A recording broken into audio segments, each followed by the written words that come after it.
Bobby Brown, Here. Jill Maddick Nelson, Here. Kristen Matt Miller, Here. Andy Mary, Present. Danny Pyatt, Angie Schreiber, Here. JD Schrader, Here. Catherine Solon. Here. With that, we'll move to the consent agenda, approval of agenda, minutes, financial reports, requests for overnight travel, district retirements, resignations, and new hires. We will need a motion.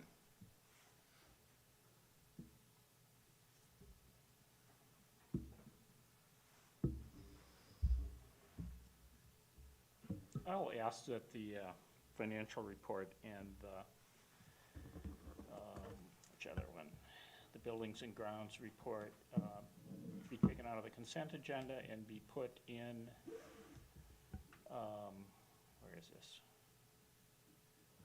Ahead of item 5, new business board member meetings and legislation.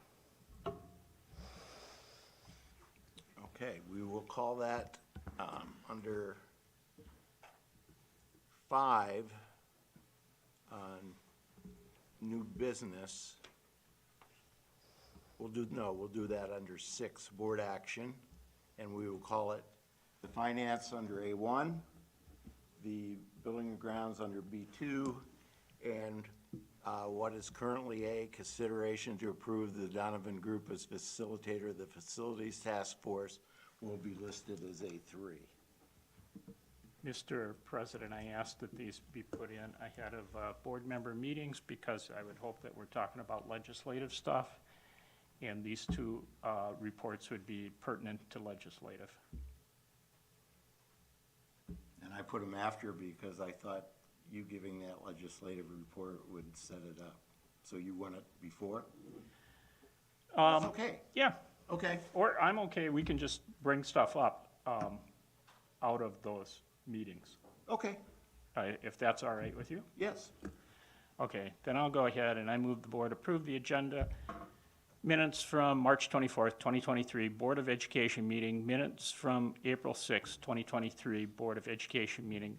Minutes from March 30th, 2023, special meeting. Minutes from the April committee meetings. And minutes from the April 13th, 2023, special board meeting. District retirements and resignation report. Report of district new hires. Requests for overnight travel.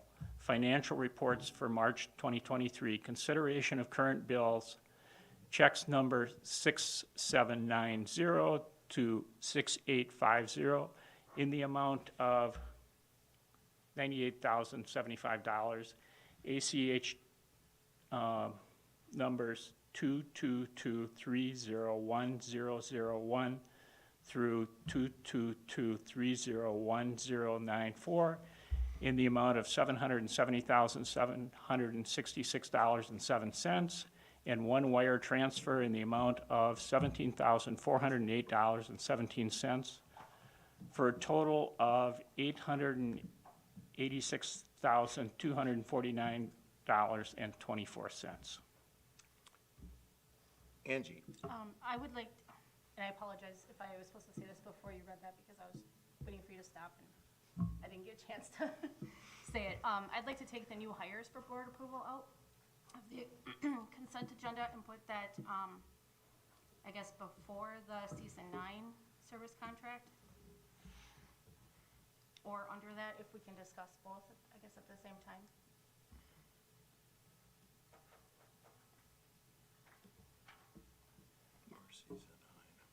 There it is, B. Okay, that would be board action B. We will call the, what was it again, Angie? The new hires for. New hires? Okay, new hires would you like it before or after? Before. That'll be B1, and the CESA 9 will be B2. B sub 2. Anything else? Hearing none, I will, Mary Kay, state that I will be abstaining on check number 6824. Okay, with that,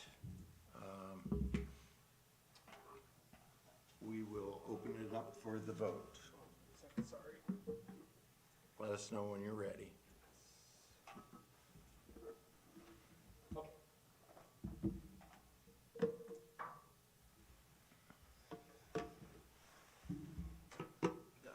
Gotta turn this way. I assume it passed. I can't read that. I don't think he should. Oh, no, I'll go. Yeah, Ask you bet. if anyone wants to. Thank you. Would anyone like to change their vote? Seeing none, it passes.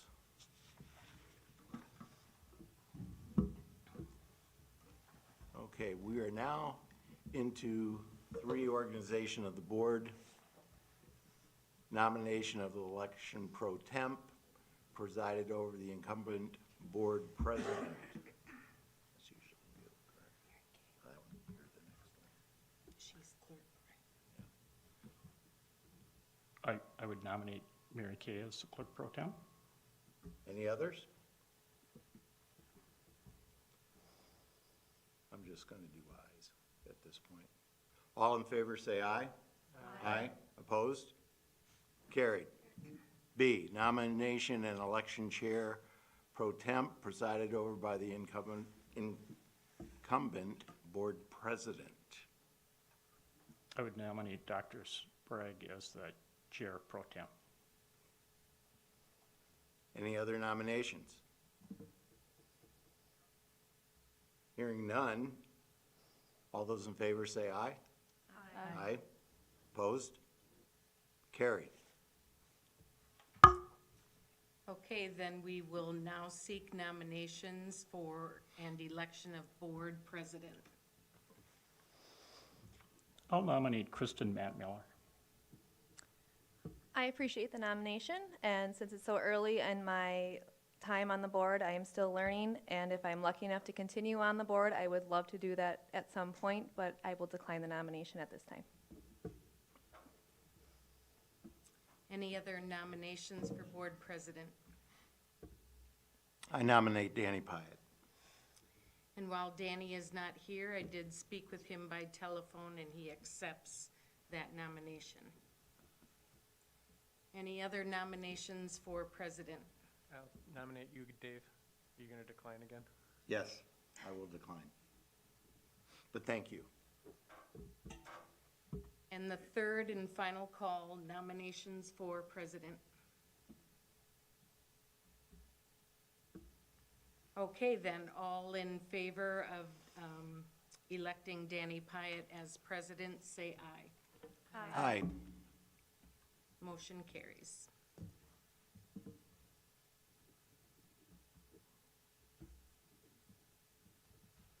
Item D, nomination and election of board clerk.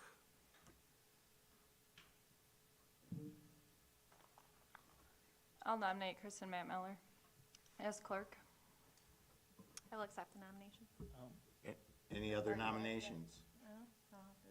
Dave, you're not the newly elected board president.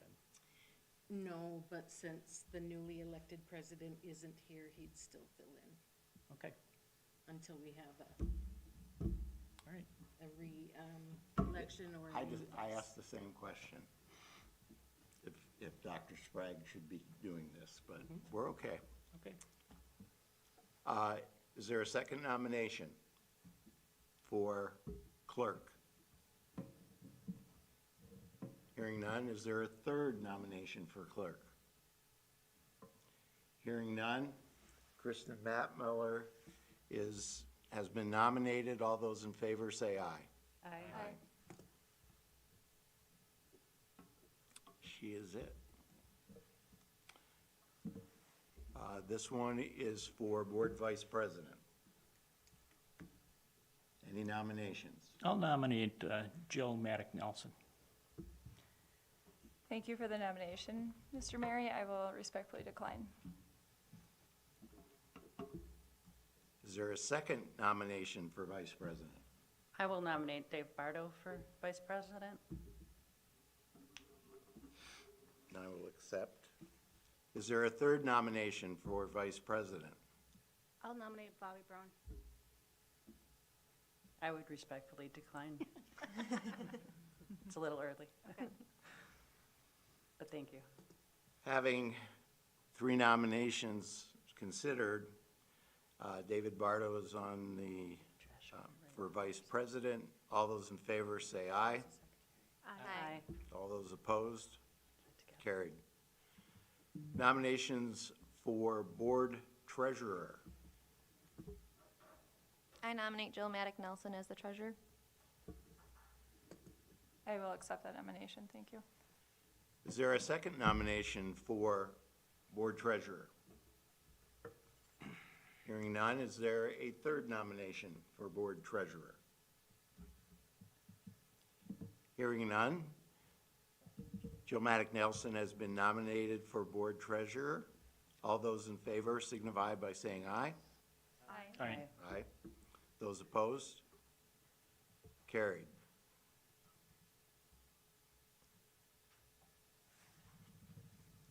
Next is the Board Secretary. Are there any nominations?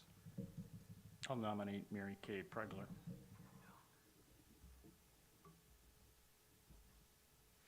Mary Kay Pregler has been nominated for Board Secretary. Is there a second nomination?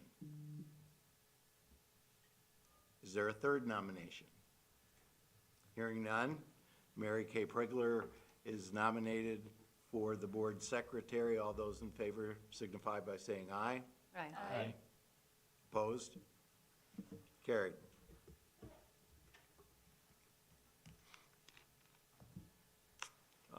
Appointment of delegate and alternate delegate to the 2024 WSB Delegate Assembly. So first, we will look at the delegate. I will nominate Chris and Matt Miller as delegate. I am unavailable those dates, so I cannot do it this year. You said Kristen, that's a no. That is a no. And it's an appointment. So, You can, oh, so I can Right. appoint. Huh. Are there any board members who would love to go to the board, or to the WASB convention? I'm going to go to the convention, I think. Okay, Andy says he will go. Anyone else?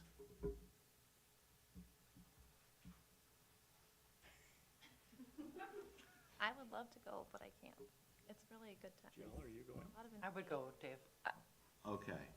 I am interested, I just can't commit for Commit. certain at the moment, is all. Okay, Andy, since you were the first, would you be willing to be the delegate? I'll be the delegate, but if one of these people want to be the delegate in particular, I'll let them. Okay, And I'll be Bobby, the alternate. are you interested in being the delegate? Sure. Yes. Would you take the assistant? Okay, the appointment will be Bobby Braun as the delegate to the 2024 WSB Delegate Assembly and Andy Mary as the alternate designee.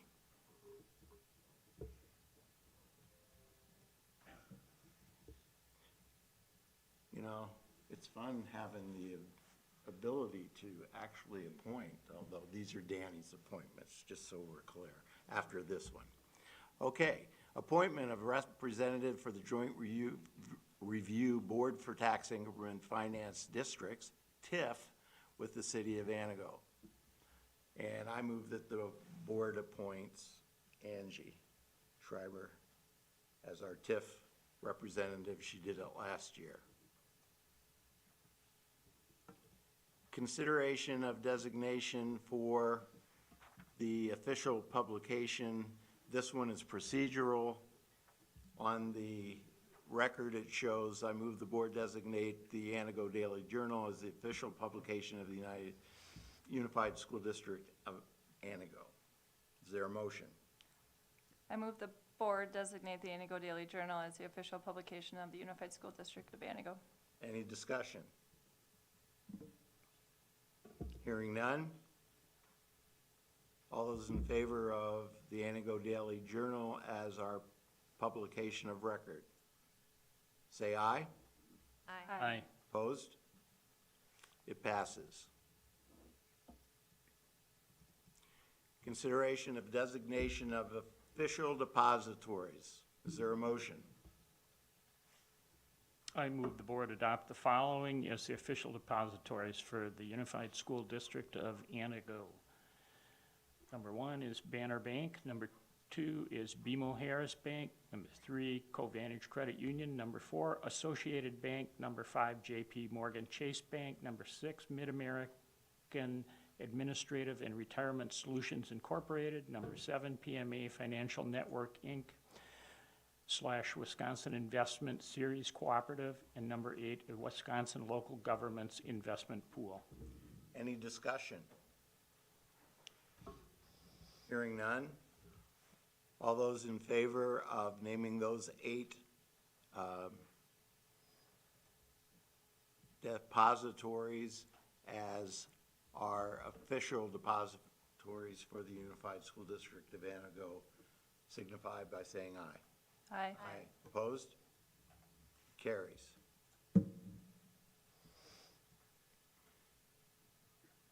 L, consideration of designating a day, place, and time for regular meetings. When we, last year at this type of meeting, we were planning to move the board meetings to the 3rd Monday of the month. And we ended up doing it on the 4th Monday because that's when one of our board members was available to make it due to a job situation. So we are looking at starting on July 1, the calendar year, because there are some people that would have to make, some current members having to make some changes in their work schedule.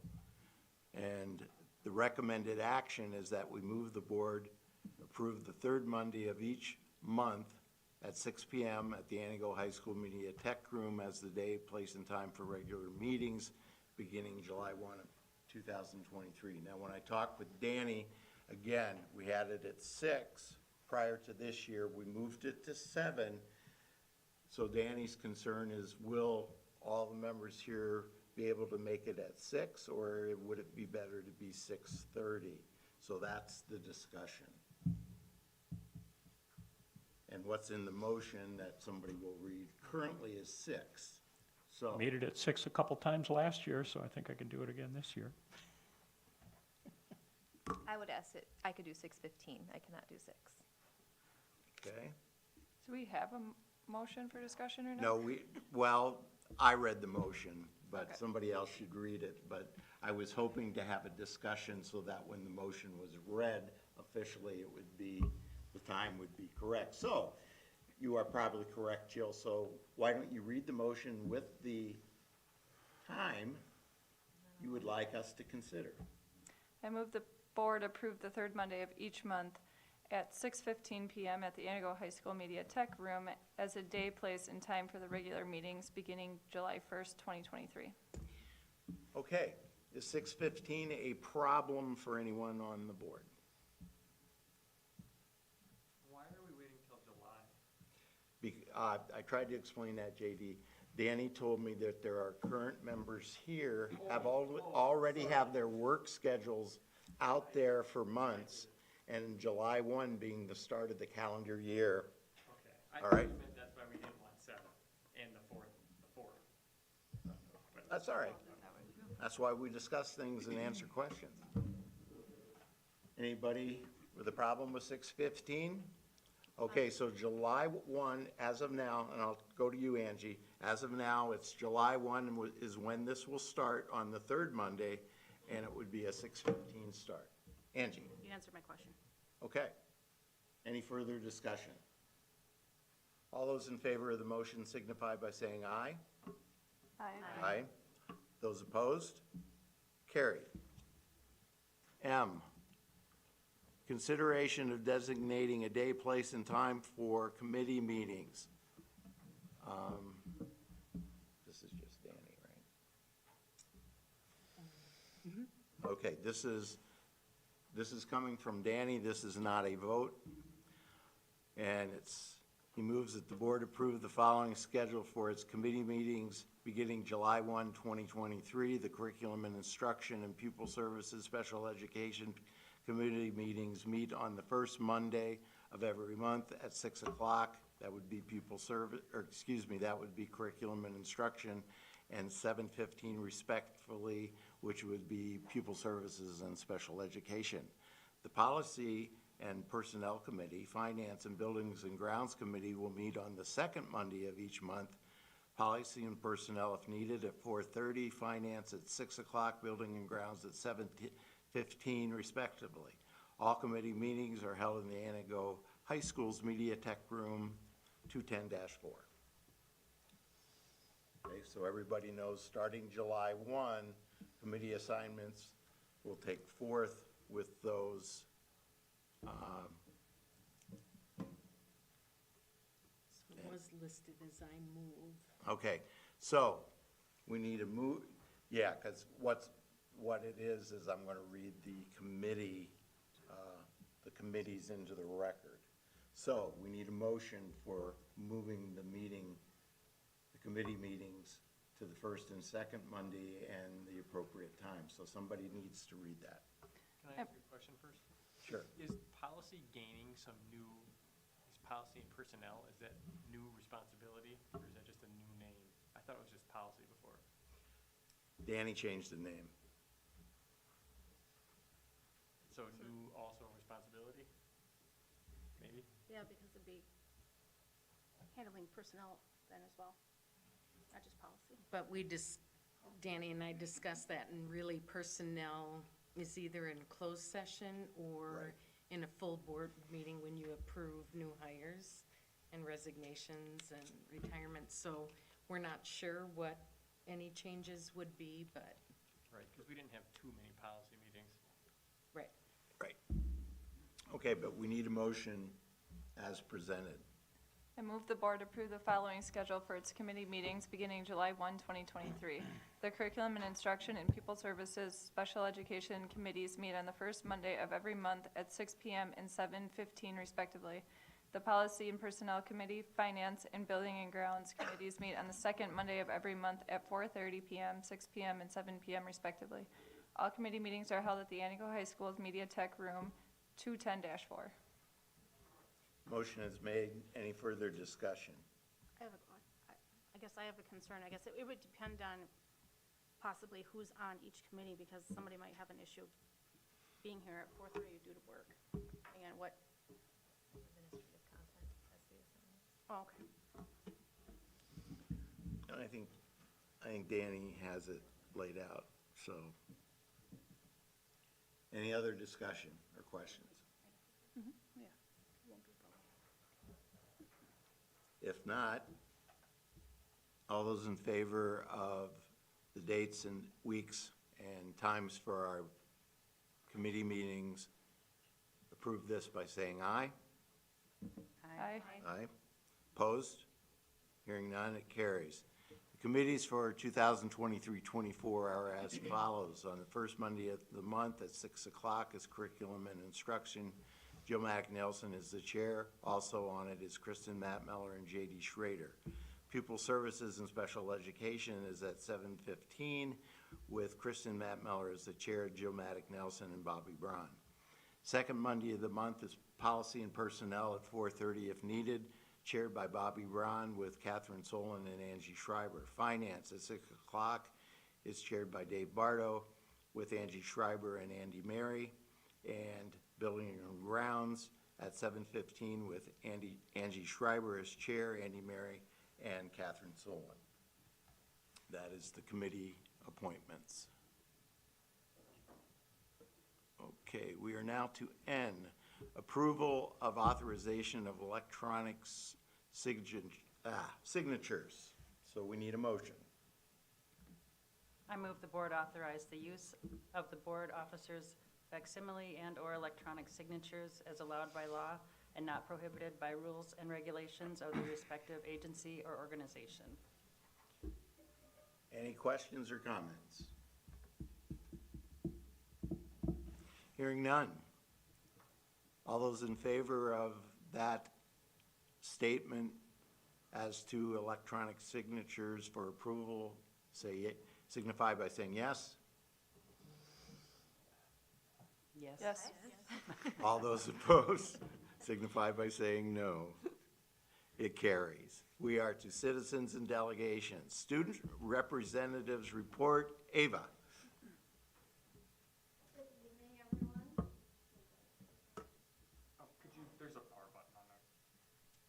Blondness in me. But anyway, Lucy is not here tonight. She's practicing some new dance moves for prom on Saturday. For all the new people on the board, I'm Ava Tatro. I'm a junior at Antigo High School. Kind of a fun fact. But anyway, and then Lucy, she is blonde, little taller than me at dance right now. So I'm going to be filling in for both of us. So I kind of start out with academics. So our ACT scores are in. Students can open them on their own, but they're not out to the public or anything. Field trips, the Frantz team just got back to, or from state, and they had multiple placements. Not quite sure what they were. I'm sure we'll find out more about that. I don't know. For special events, we have prom on Saturday. So if you guys would like to come and watch, the Grand March starts at 7. We do have an entry fee. So for a couple, 2 people, it's $5 to get in. And then for a single person, it is $3. Fun fact, Lucy and I are on top 10 for prom court. So hopefully move up a little bit more. Our attendance and grades requirement, this is kind of goes in for prom. But if your attendance is not above 90%, you cannot go to prom. Also, if you have an F in one of your classes, I just got a notification on my phone that the Brewers are losing 2-3, if anyone was wondering. But for your grades, if you're failing a class, you can also not go to prom. So, understandable. The 28th of this month is Drive Your Tractor to School Day. I do not have a tractor. I will drive my car to school that day. Graduation is on June 4th. Lucy and I are not seniors, unfortunately. But graduation practice is on the 2nd. And then for sports and clubs, we're in full swing of spring sports. So softball, the girls' game tonight is away, but they have a home game tomorrow. Baseball, they have a home game tonight. I think it's tonight. Track and field, our home meet got canceled due to weather because, you know, we're getting the crappy weather with snow and stuff.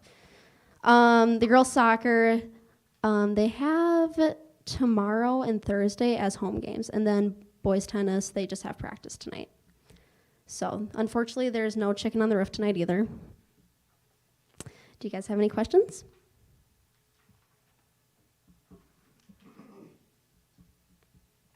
No? Good job as usual. Ava. Thank you. Thank you so much. Okay, we are to number 4B, public comment. I know there are a couple. And Danny has a list of things, and he goes through them, and I do not have that. So, however, what I am going to say is that those who come to speak should state their name. You have 5 minutes. Mary Kay is the one who kind of keeps track of it. You can't really mention names. The board will not respond, but he always says something about keeping it clean, and hopefully we don't have to remove you. So that kind of is his big statement in about a little bit. So, John Humphreys, you're up. Well, thank you, Mr. Bardo, Dr. Bardo, excuse me. Okay. My name is John Humphreys. I'm the Executive Director of the Wisconsin Association for Equity and Funding, and this is my second time speaking to some of you, but first time for a couple of new board members. Can we make sure that you're speaking into the mic? I'm sorry. I want to Oh, raise that sure. so that our audience at home can hear you. Or take the Or mic you can out. take it off, yeah. Take it out? There we go. Okay. Is this better? Yes, Yeah. thank you. Okay. So I'll start over. I'm John Humphreys. I'm the Executive Director of the Wisconsin Association for Equity and Funding. And it's my second time speaking to some of you and my first time speaking with the new board members. AEF is a membership organization, over 60 school districts from around the state that educate about 100,000 kids. We've been in existence for 30 years, and Antigo is a proud member and a supporter, and we've been very happy to have your membership. The funding system in Wisconsin is pretty complicated, but there's one thing that's really not complicated at all, and that's called the revenue limit. That's the amount of money that you get to educate kids here in Antigo, and your number is $10,000. That number was set 30 years ago. Your board at that time and your community was being fiscally prudent and conservative, and your mill rate and your levy were low. You were spending a low amount per pupil as compared to other school districts around the state. Those differences got baked in, and they have been perpetuated for the last 30 years. So, Crivets, Merrill, both at 10,000 per student. Pulaski, Rhinelander, Shawano, Suring, Wittenberg, Burnhamwood, all at 10,000 per student. But compare it to this. Beecher, Dunbar, Penbine, 12,500. Goodman, Armstrong, 12,000. Gresham, almost 14,000. Lakeland Unified High School, almost $15,000. Lakeland, North Lakeland, which is way up by the Boulder Junction area, almost $20,000 per student. They're getting twice as much to educate their kids as you are here in Antigo. That's our issue. You can see the map. I'll leave copies of this, especially for the new members. I met with Senator Felskowski on Friday to talk about this, and she's a very big advocate for districts like yours. We talked. It looks like they're considering a $1,000 revenue limit increase at the bottom. Okay, AEF has been asking for $1,500. They're talking about $1,000. And I just want to talk about what the impact of that would be. You'd have another $1,000 per pupil to spend. And how many kids are in the district? About 1,200? Just under 2,000. 2,000. So you'd have another $2 million, okay? Of that $2 million, about $1.4 million would come from state aid. You're a heavily aided district because your property values per pupil are not very high compared to the rest of the state. So you'd have $600,000 in additional levy authority. But you don't make the decision on the property tax levy. Who does? We do. The state in the formula. It's actually at your annual meeting. The people at the annual meeting. We don't have an annual meeting because we're your unified school district. Oh, okay, there you go. You do. I stand corrected. It's a budget hearing. Okay, so you would have an opportunity to listen to the electors at your annual meeting or through whatever process you want to decide whether to levy that additional $600,000. You would be getting $1.4 million more from the state, but that other $600,000 would be up to you to levy or not. So it's an opportunity now. It's the state budget process. The Joint Finance Committee is meeting on Wednesday in Minocqua, and I'll be there. I'll be testifying on behalf of AEF member districts like you, advocating for that $1,500 per pupil in revenue limit authority. If they do that, so there are 421 school districts in the state. If they did $1,500 in that low revenue amount, 350 districts would all be funded at the same amount. Wouldn't that be more fair? We're big advocates for that. Even at the $1,000 level, you'd have, and I haven't done the math yet, but you'd have a really good increase. We've done some work to analyze the impact of revenue limits on students, right? What's happening for this young lady here because you get $10,000 and the other dollars are distributed to wealthier districts around the state? Well, we found some significant issues. Class sizes are higher in low revenue districts. It makes sense. You can't spend as much on teachers. You have fewer counselors, nurses, and library media specialists.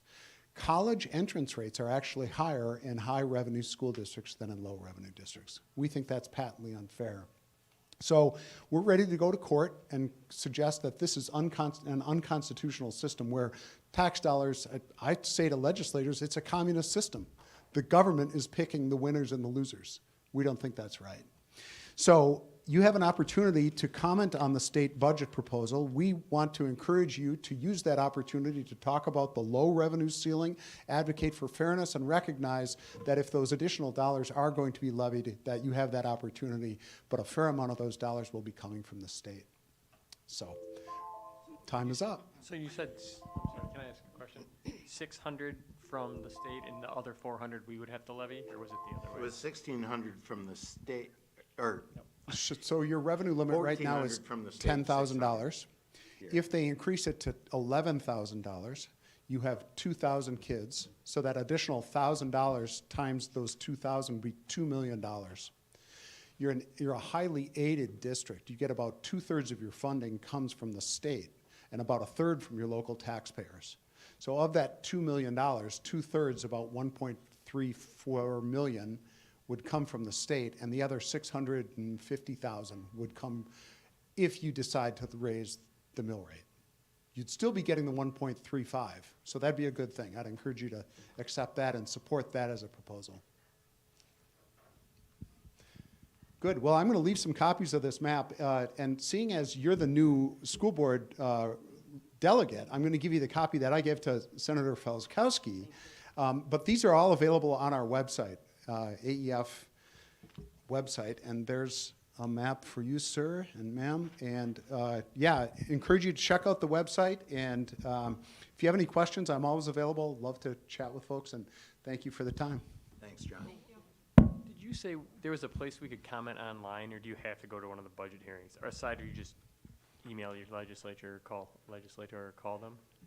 Yeah, well, I would encourage you to call Senator Felskowski. Absolutely. She was very receptive, had a great conversation. She said, I know all the revenue limits for every one of my school districts. She's on this. She's really clued in on this.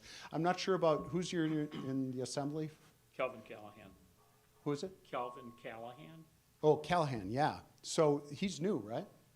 relatively, he got elected for the second time. Okay, okay, so third year. You may want to call him, so. Thank you. Good, thank you. Thanks, John. See who's up. There was somebody else. Yep. Yes, Pete.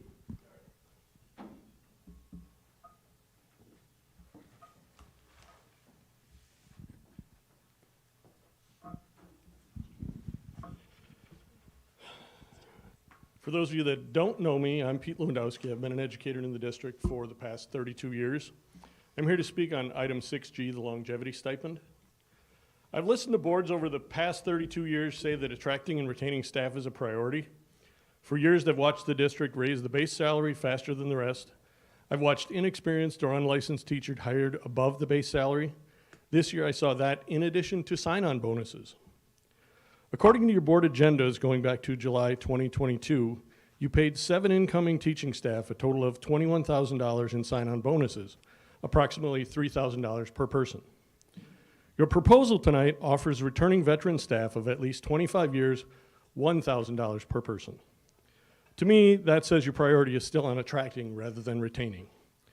Wouldn't logic dictate that if you could retain more staff, you'd need to attract fewer? As several of us are making decisions about retirement, we become more aware of facts like our pension is determined by the top 3 years of salary, which does not include such stipends. Your stipends are appreciated. I like money. But they don't help my retirement. How about adding longevity bonuses to our salaries instead?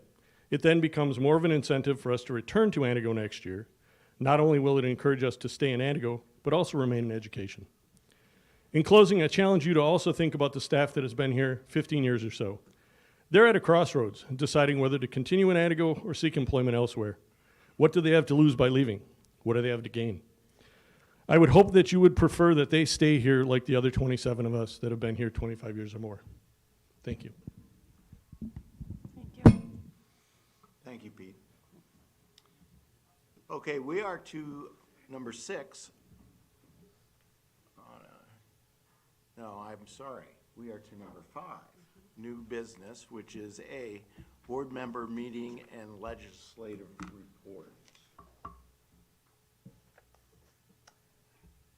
So I will just say that Katie Ann has been working on a letter. It's really the presentation that she intends to make as a group at the Joint Finance Committee hearing. And Dave, you're going to the Joint Finance Committee hearing as part of her group, is that correct? Yes. And I'm going also. And The reason I wanted this discussed at, here is you can look at her thing, and she has proposed raising the low revenue ceiling to 11,500. Is Katie Ann on tonight? Did she call in? She is. Okay. I am here.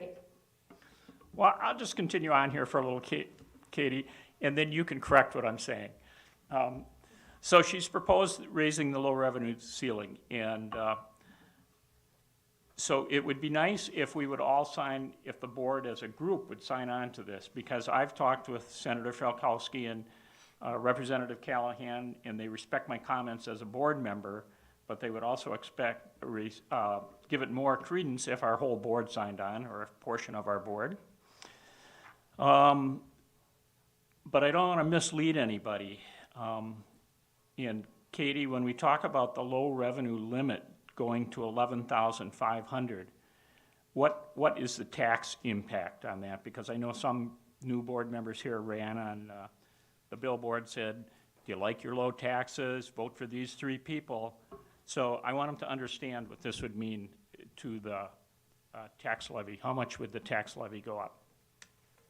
Yeah, so there's a couple different ways this can affect taxes and tax levy. As John had just spoke to it, as long as the whole pie gets bigger and our equalization aid continues to be funded at 2/3, only 1/3 would technically affect it. But if the pie doesn't get any bigger and they just place it on the low revenue ceiling, and we take the brunt of possibly increase in our levy by that full amount, that 1,500, it could potentially affect our levy by, $2.30 per thousand. So at the current moment, our levy sits at 0.00499. With not changing the pie, it could potentially go to 0.00696.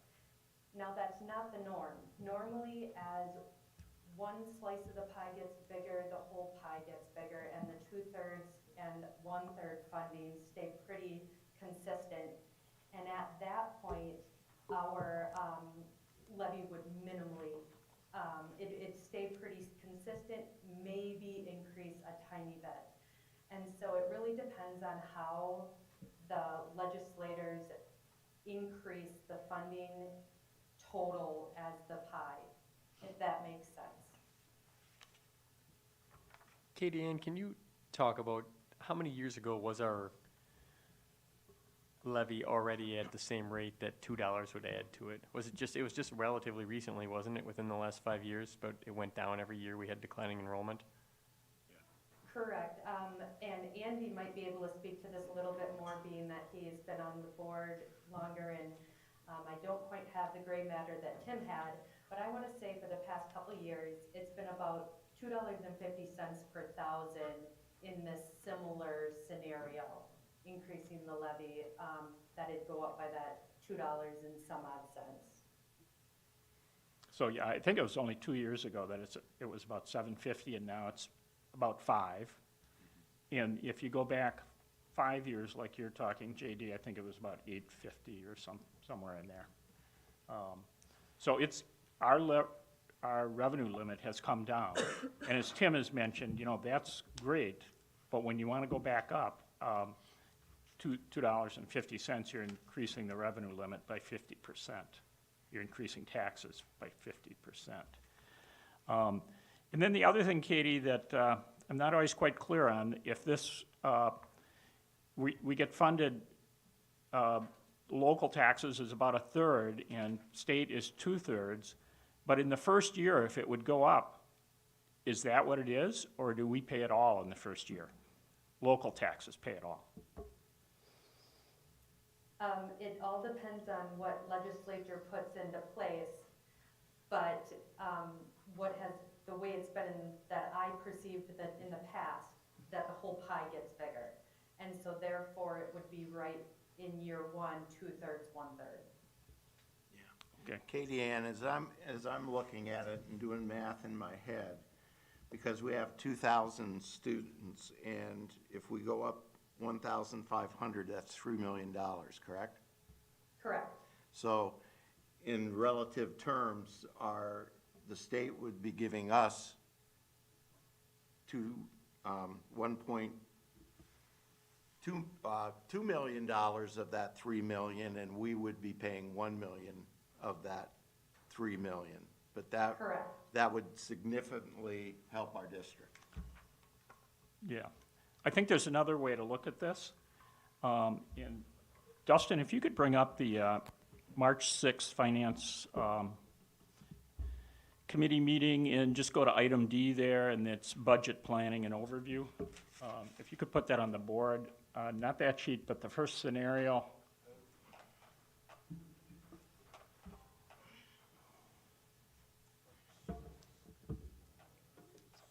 Either you got a, there should be, first scenario, there should be, yeah. So this is what Katie Ann drew up, and if you look at surplus deficit there, right where you hit, on the, that's the left-hand side, I guess. In 2024, or in fiscal year 24, she's got a $2.1 million deficit, but then in fiscal year 25, it's 5.8, which is almost 6 million. But if you look at the top, she's saying, well, if nothing changes, if the revenue cap doesn't go up, and if special ed funding doesn't change. And then if you go to scenario 2,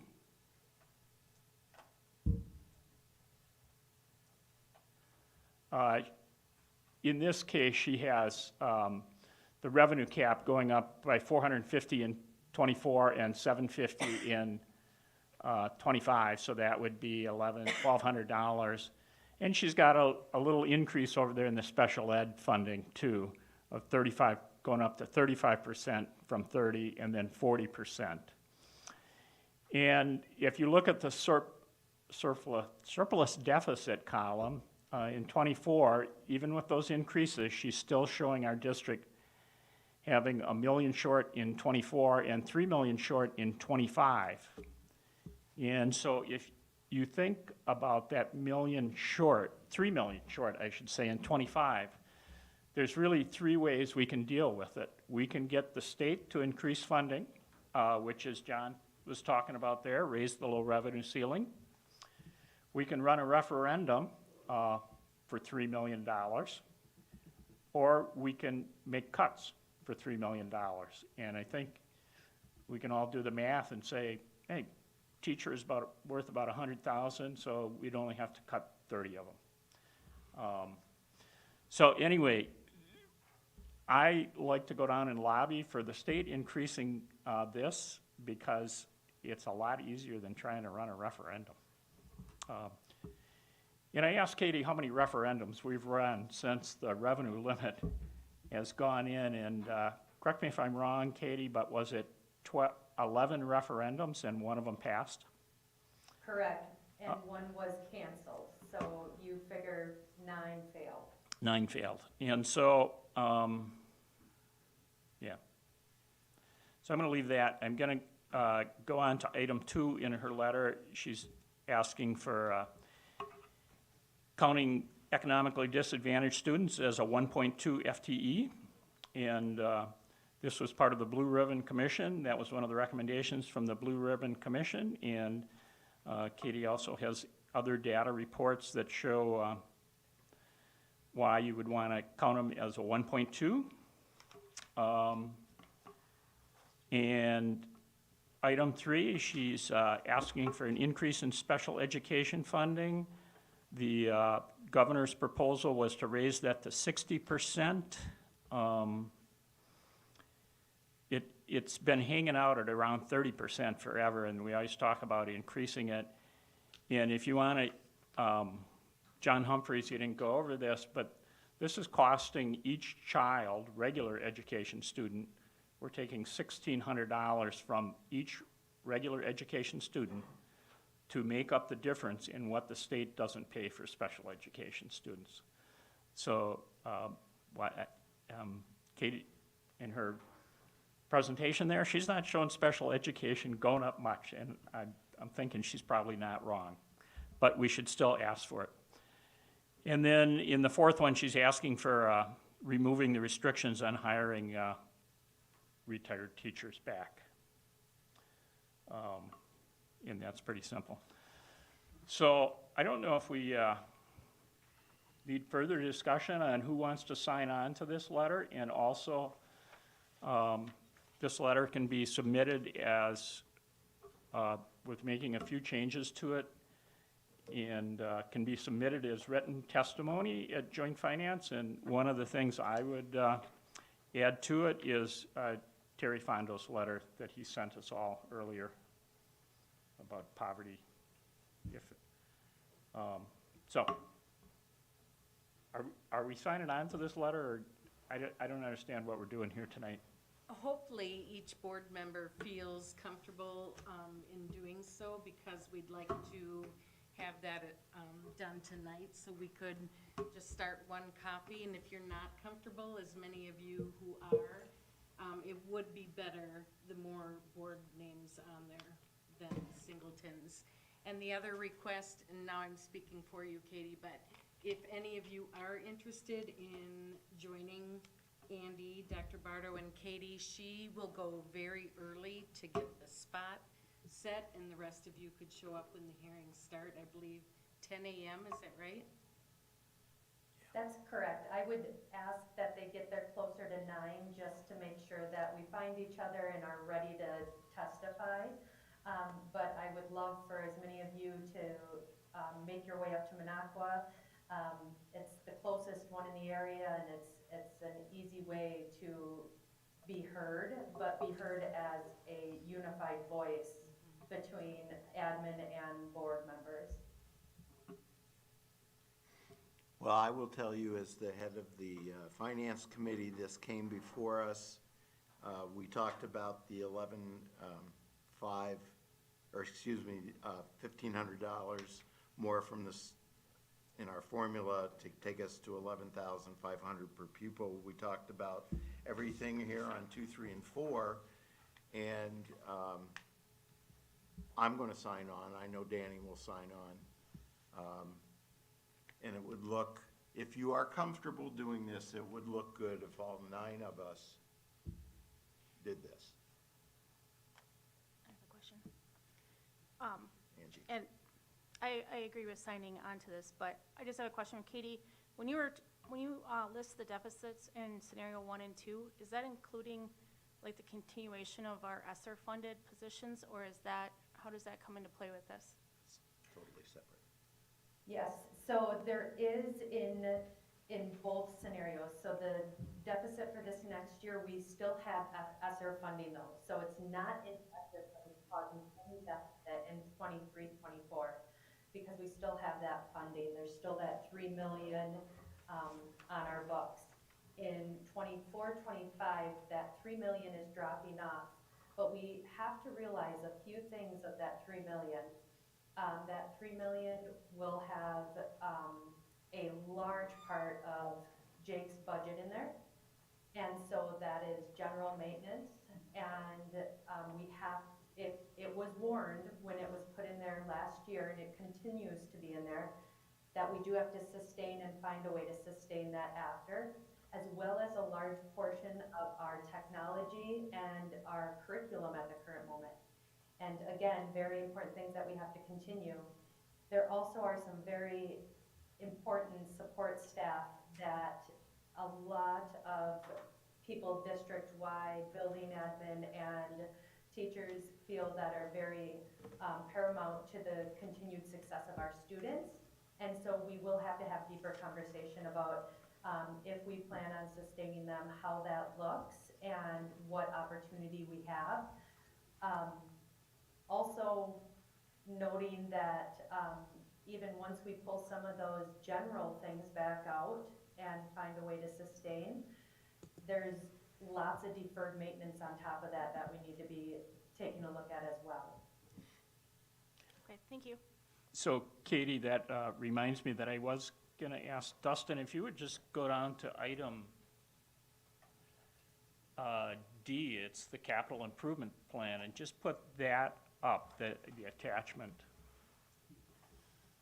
So this is Jake's plan, and this is the 10-year improvement plan, correct, Jake? Yeah. One of the questions I asked Jake, is this 10 years into the future or 10 years into the past? And your answer was,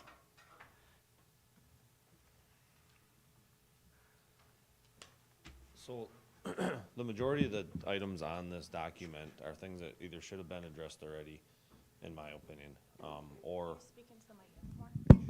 Thank you. the items that are on this list are items that should have either been replaced or fixed previously.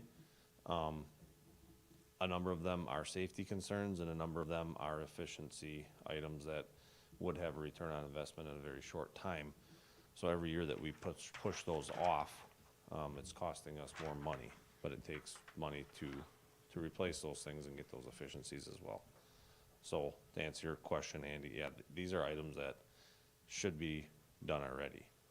This is the top of it says these are the most immediate needs. This is linked to Fund 46. This is really helpful to access dollars that are within that fund. But this is really just the tip of the iceberg. As you can see, most of these are big ticket items. The list is quite extensive past that, but just starting with what is on this list seems like a mountain that we need to figure out first before we start looking at everything else that's been deferred or past its useful life. so you got about $8 million there, and about $2 million of it is going into the middle school window project. But that leaves about $6 million, and this is not, Katie, correct me if I'm wrong, but this is not, you're not showing this in the budget anywhere, that $6 million. Absolutely not. And just to reiterate what Jake said, this is the tip of the iceberg. This is not all inclusive. This is just the safety concerns and efficiency matters. So, yeah, and my point is, even if we got that $1,500 per student, we might want to be running a referendum to do maintenance. Yeah, okay. Katie, did you hear Pete's public comment? Will you be prepared to talk about how much that'll cost us when we get to that agenda item? With Pete's comment, did you say, JD? Yeah. Yep. Okay.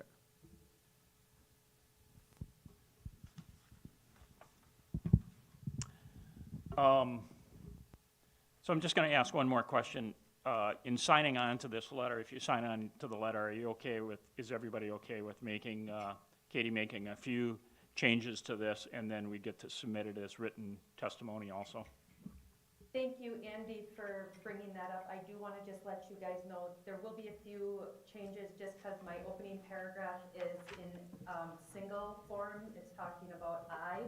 I would like to switch that to a we for anyone that signs on. And I would like to include your names and how you're affiliated on the board and if you hold a position with the board.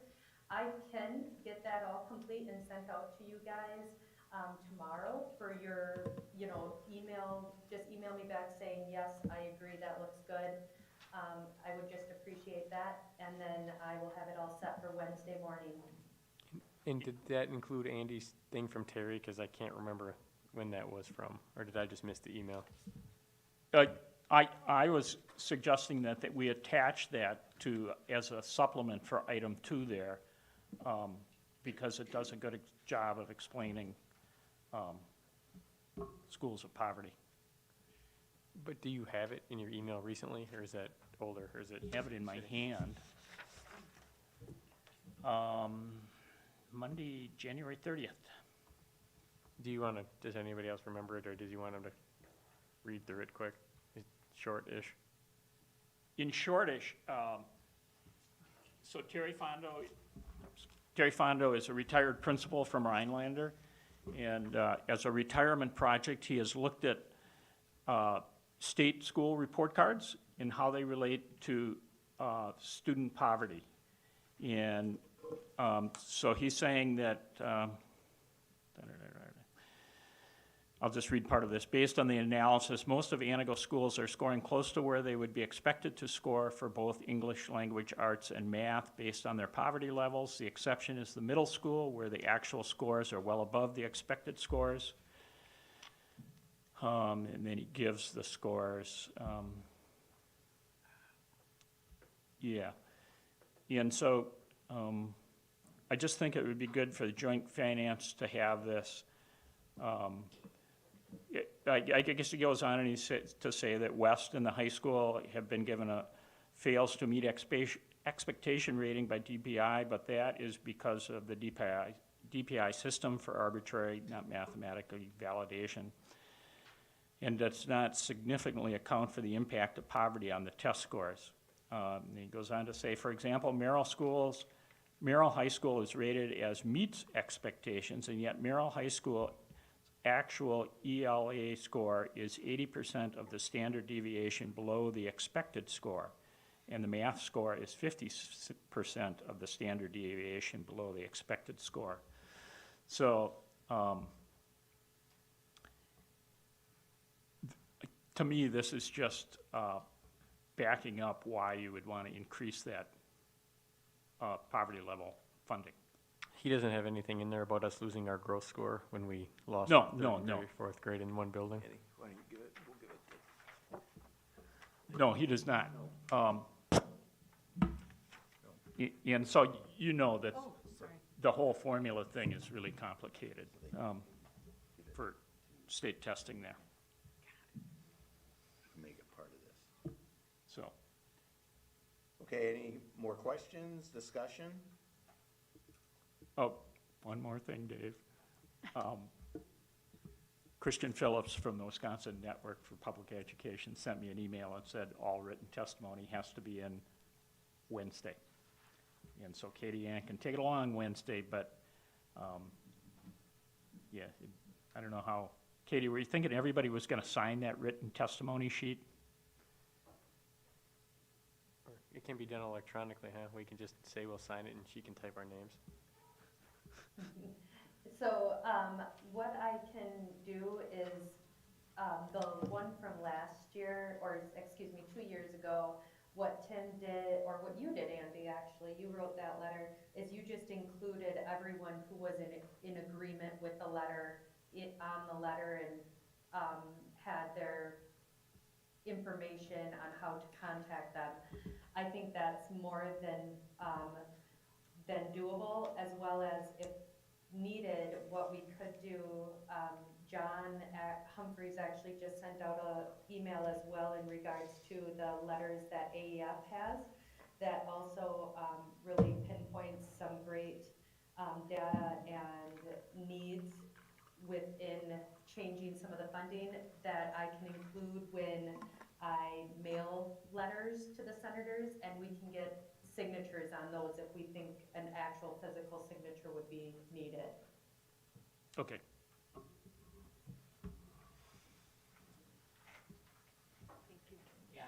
So are we looking for a verbal confirmation from all of us, or are we emailing Katie? What we've been doing is passing the sheet around, and if you are in agreement, you just sign it. We just haven't sent it that way yet. Okay, we are moving on to board action A1, which is finance. Andy? Did we cover pretty much everything? Yeah, I've covered what I wanted to cover there in finance. And Okay, how about building and grounds? Yeah. Okay, then we are moving on to A3, which is the original A, consideration to approve the Donovan Group as a facilitator for the Facilities Task Force. I move the board approve the Donovan Group as facilitator for the Facilities Task Force. Any discussion? We'll start with Kristen. You so wish. Sure, she gave Lori, who I like to say her last name is Donovan, isn't, Mueller? Is that- Miller, thank you. Lori Miller gave a great presentation to us at the Buildings and Grounds committee meeting of what they would do. She has experience. We're already paying her. There's no additional fee. And I feel like we need to get this project up and running instead of pushing it off any longer. If at any point we're not happy with what they're doing, we can always adjust at that time. But I don't like that we continue to push this project off, so I'd like to get it going. Sure. The second attachment you see there is called a roadmap, and Lori created that, but should this pass tonight, she really would like to work with board members who are part of the facilities task force so that you make it your own roadmap, representative of where you think this task force should go. So it's a template that is ready for revision should this pass tonight. The other thing, Danny, when he and I talked prior to the meeting, stated that he would like to have a special Saturday meeting at some point for the board to meet with her to revise that document that Dr. Sprague just took us to. So, with that, any further discussion? I'm just gonna say that I talked with Ben Niehaus from WASB about who we could be hiring, because we had talked about hiring them, but he was very positive about the Donovan Group and the work they do. Okay. Anyone else? I have a Sure. Angie. So the reason why this is coming to the full board is because in the Building and Grounds Committee meeting, we had Lori, right, Miller presented, and the way she presented it, it made it sound like she already had the contract with us. And at our last board meeting, I thought we agreed to renew her communications contract, but we were on the fence of if she was going to do the facilities task force or not. And so I just wanted to make sure that we were all clear, all on the same page, because we know how the strategic planning session went. That was kind of a big fail in my opinion. We had several sessions, and I went to every single one of them, and I've been in my experience, I've been a part of many strategic planning sessions on the state level, on regional levels, and I didn't think it was done very well, and I think it looked like it was more already guided before actually having the strategic planning session with the members of the group. And we're not implementing that. We're not even using the strategic plan that we so supposedly created during that time. I know it came before the board for approval, and then I don't know if it got tabled or what, or shot down, but I know we as a board did not approve the strategic plan that came from Lori. And because of that, I'm going to vote no for using the Donovan Group. They can continue with our communications because we've already renewed their contract, and I voted no for that as well. But I don't think that we should have them be the facilitator for the facilities task force. I think we could look at other companies, and I know there's been question of how we're gonna make sure, we're comparing apples to apples. Well, then we issue RFPs. We say, here's what we want, this is what we want you to base your pricing on, and that's what you send out to everybody. So, Angie, I would just say that if we're doing that, I would want to hear from at least 3 of them in person at Sure. a presentation. I just know that there's questions about how we were going to compare, apples to apples and stuff in the past, and that's how you would do that. I will tell you that in my discussion with Danny tonight, his position was that we just, as a group, approved the Donovan Group. Dr. Sprague at that meeting stated that we can basically have them do what we want for that $36,000. And the fact that Danny wants to have a meeting as a board on a Saturday to take that USDA Facilities Task Force roadmap and make changes so that we take the task force in the direction we want, and that we get the response from Jake, for example, just as one person, the information we want from him as part of that. And Danny is in favor of having the Donovan Group run the task force, and I am going to vote yes. Any further discussion? I have a question. Bobby? So with the approval that happened prior, that is a communications piece only? And then this is an additional duty on their behalf? They're called a Just to be fair. communications firm. It's our second year that the board voted to contract with them, but there are any number of things in there, like they just completed a video production that we're getting ready to roll out. She did lead the strategic planning process, communications, roadmap. So this facilitation would be covered in that price. So it doesn't matter how much work they do for us in that year time frame, the price remains the same. Are they also handling social media? Or is that? They give us ideas for social media, but we still have the same social media company that we've had the last 5 years. Thanks. Any further questions or discussion? I have one question. If we meet with her on this Saturday and then the board or board members say, I still don't feel good about this. I don't feel good about having the Donovan group do it. Do we have the option to go back and look at somebody else? Because, you know, if there's members on the board who say, I'm not gonna work with that, we're not really making a lot of progress. I mean, I know you think the Donovan group did a poor job last fall. I think the board did a poor job too. I think it's like any agreement that we make here. Once the decision's made, we go forward and we accept that decision as a board.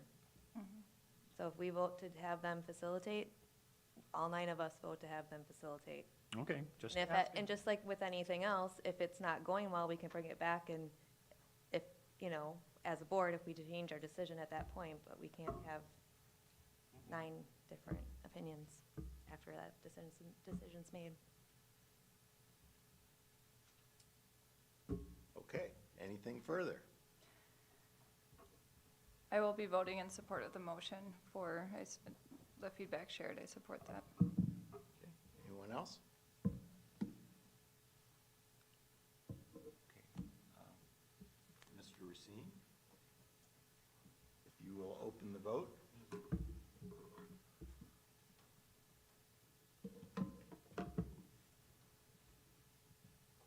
Oh, I gotta turn this one. I can't read that. Yep. Okay, Dustin. Okay, it passes.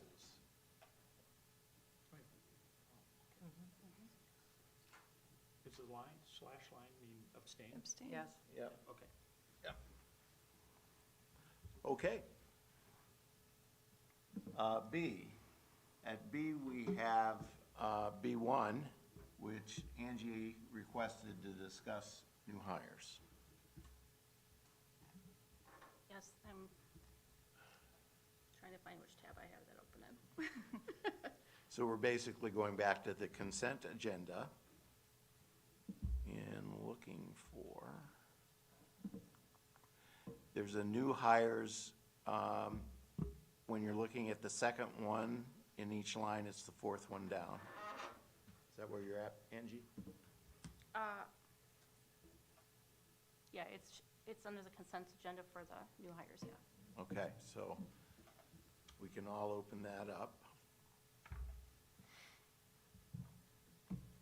Now, remember, we don't discuss names. Right. So this position, I guess why I wanted to bring this up is because this position, we're looking at hiring. Don't know if we've already hired, and then, because that seems to be a pattern where we hire the person and then it comes to board for approval. But when I looked at the CESA 9 contract, I saw that they offer those same exact services. So I'm wondering if somebody could explain to me what the difference is and why we're going to be paying for that twice. I can. Okay. So we do our best to hire what we need. In this case, speech and language is driven by student IEPs. So I know that our target number is about 30 students per each speech teacher. But if we need a partial, it's really difficult to hire a part-time person. So we have as many full-time as we need, and then we contract with CESA for the remainder. Now, the new hire that you see is actually coming from CESA to work for us full-time. So that means what you see tonight when we ask you to approve for CESA, we're going from 3 days a week with them, as it indicates, down to 2 because we were able to hire. Okay, so I'm looking at the contract. And The it- CESA contract now? CESA contract, yep. Okay. And it says that we're gonna be looking at 114 days. That's the same number of days as we did last year with their contract. So how can you say that we're gonna be going to less? Okay, I have to find it. So we add, like some students could qualify for speech mid-year. So they wouldn't be in that original number. Those caseloads change, they're very fluid.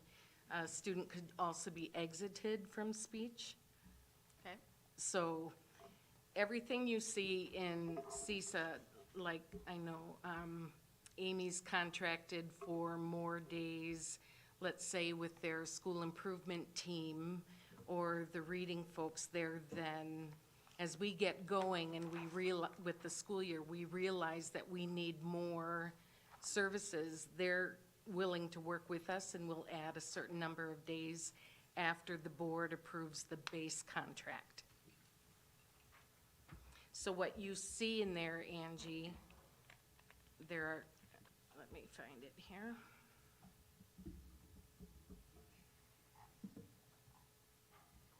It's line 49, I think. and Yes, thank you. Will you go to the top Sure. so I can see the headings? Budget revised. Okay, so what was budgeted and then how we ended up changing it mid-year is that middle column. And then on the right is what we're asking you to approve tonight. Not on there, Angie, but on the document in board docs. okay. So how many speech pathologists does this give us access to in CESA? I think this hire will be 5. The higher, meaning the position that under new, No, the district would, I believe this is our 5th one. And then anything we need above that, we would contract with CESA for. So in other words, we want to make our teachers' loads very doable. Like I said, about 30 students to 1. Anything over that, then we would contract with CESA for. okay, and CESA, this is the CESA 9 contract. CESA 6 also offers the same service. I'm just thinking like, because we're looking at, in this contract, for the same number of days as last year, we're looking at a $71,250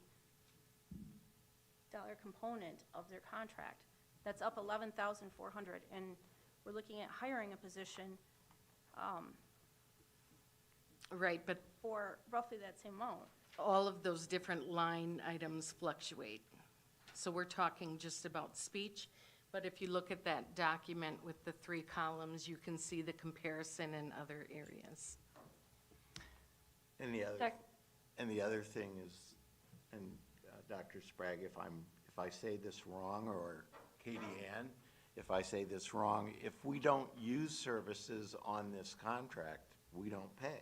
Correct. So we have a number out there that we think they will use, or that we will pay, but at the same time, sometimes CESA cannot provide us with the services we're requesting. And when those services aren't provided, we do not pay. So it's the first attachment in board docs. Okay. So you can see continuous school improvement services we're looking at about a $500 increase there. So when you add all of these up, some are less than we paid last time, but you'll see that we feel it's a nominal increase. And CESA 9's our home CESA. I know you asked about 6. We've worked with their literacy services in the past. That's where our current reading curriculum came from, or the coaching for it. We've really weaned away from CESA 6 and are with our home districts in 9. Okay. So, can I ask maybe a clarifying question, Angie? What I'm hearing you ask, and I might have that wrong, is in theory, with the new hire, the cost on line 49 at $71,250 is the same as what was presented to the finance committee. But in theory, with the new hire, that cost should go down. Correct. Even though it's fluid and based on with an IEP and minutes and student needs. But I'm wondering if the question is, shouldn't that number on line 49 right now be less because of the new hire? Yes. Right. Yeah. For example, I'll give you another one. In Week in Review, we recognized Katie Williams Parlick as our OT. One person, one OT, too many needs for her in the district for one person. So whatever she cannot cover, we'll contract with CESA for. Okay. And that's really how it works. Because we have a hard time hiring full-time people, much less like a 0.25 of an OT. Do you see what I mean? I do. It just looks like we're paying for services twice, if you will. She's replacing like a retirement, so it's actually retaining status quo. So like we lost SLP. Do you want to come? You need to come to if you want to speak to the board, and I will recognize you, but you need to come to I think it's helpful feedback. you need to talk to the mic so the people at home can hear you. You might want to move it down. So that's just like I think a 1-to-1. We have a retirement. She's replacing the retirement. Last year we lost SLP. We replaced it with I think we received services from CESA 9 partially. So that's just kind of keeping us status quo. I think if I've understood Heidi correctly. Okay. All right, thank you for the clarification. Okay. Angie, you good now? On the new hire? Yeah. Yes. Okay, then we need to go back and we need a motion, because we pulled that out. We need a motion to approve the hire.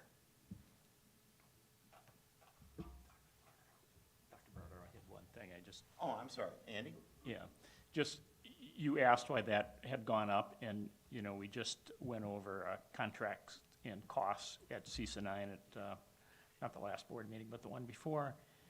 And speech and language is one of the things that, if you look at all these other things, they're pretty much the same as they were the year before, went up a little bit. Speech and language, just can't hire a speech and language person. And so if CESA 9 wants to supply that to districts, the cost is more than it was. Okay. And while the cost of this CESA 9, you said this is similar to that number that we're paying in salary, don't forget about all the benefits we're paying the person we hire. Right, so it'd be even more. Yeah, I think they'd Yeah. kind of equal then in reality. Andy, do you want to make a motion, please? Okay. You need a motion to approve the new hire? Yes, we do. I'll make a motion to approve the new hire as presented. Any questions? Have a motion on the floor? Hearing none. All those in favor of the new hire, approving the new hire, signify by saying aye. Aye. Aye. Those opposed? Carried. Now we are at, trying to get down here, Board Action B, consideration to approve the CESA 9 shared services contract. I move the board approve the 2023-2024 CESA 9 shared service contract as presented. Any further discussion on the CESA 9 contract?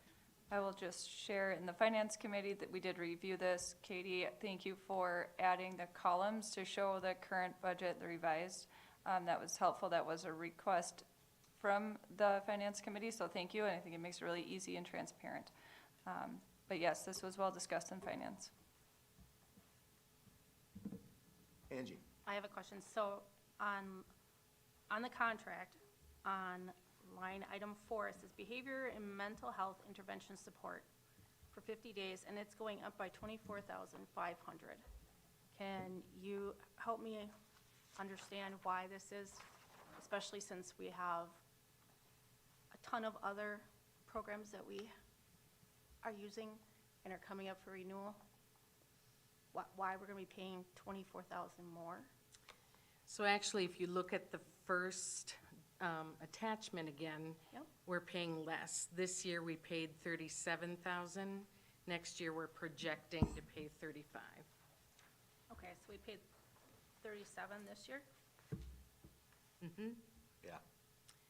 So It's originally, right, The original number, Angie, was 10,000, or 500. Yeah. And because of need, it became 37,765, and they're moving it back to 35,000 as a starting point.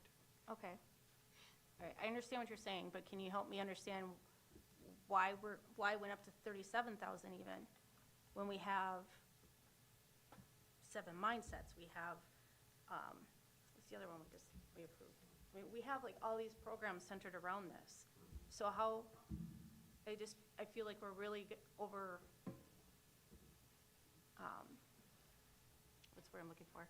Like, we just keep paying for stuff and where we could be more fiscally responsible and making sure that we have the right programs in place versus just renewing contract after contract after contract. And every year it keeps going up. So I feel like we're duplicating services. I'm looking to see if Amy's coming while she makes her way down here. Heidi couldn't be here tonight, but I do know it's not about just renewing contract after contract. If we didn't see such significant mental health needs in our students, I can guarantee you we wouldn't be spending that money. But I know you hear it from teachers. Pupil Services had a recent update on behaviors that the committee Kristen led. There is definite student need there, and we're just doing our best to use resources to address it. Thank you, Amy. So I'm reading from a notes section on our agreed contract, so I'm not exactly sure if I'm going to be reporting this 100% accurately as how it would have been shared out with the staff, but those days aren't spent on just one thing. Total number of days, that's a number of things that we're working on in alignment with our behavioral management and also our support systems for our schools. So on the notes page, which I'm seeing, some of those things revolve around autism training and planning for our staff, for some of our students who have those needs. Also, we have things to support, we've used some different speech and language services for some of our parochial schools as well. So kind of planning for that system. There's also some related to special education, learning, and there's always updates with the paperwork and things. Some of those days for our school counselors to update their practices and support, and then also some universal support systems to help implement some of those things that you talked. So the 7 mindsets is the curriculum, but then there's a process of making sure those things are done well and implemented. So those are some of the things that I see that are separated out of that whole contract. And again, I'm not sure if I'm 100% capturing all of it, but that's just what's on some of the notes. Okay. I have a related question that maybe this, out of all the approved positions that we had for behavioral health, are all of those filled? The board authorized some support positions. I can't remember the exact term, and it was one per elementary school, and we had 0 applicants, so all but 3. Okay, so it may appear that we're having more help than what we are, because even though we approve the positions, they aren't filled. So I just, another That's a good point.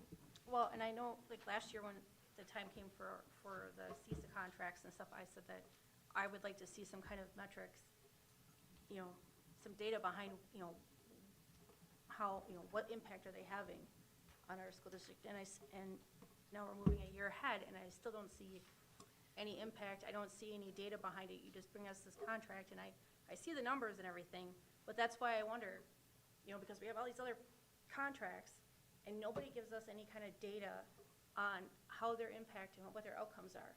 That third document is what they provided when we asked for that, the service summary. So it's not numeric data, if that's what you are discussing, but rather there are links in there talking about how they've supported us, what they've covered. That doesn't really tell anything. I mean, I looked at that. I mean, it doesn't tell anything of substance. It tells us what their goals are, basically what their catalog says.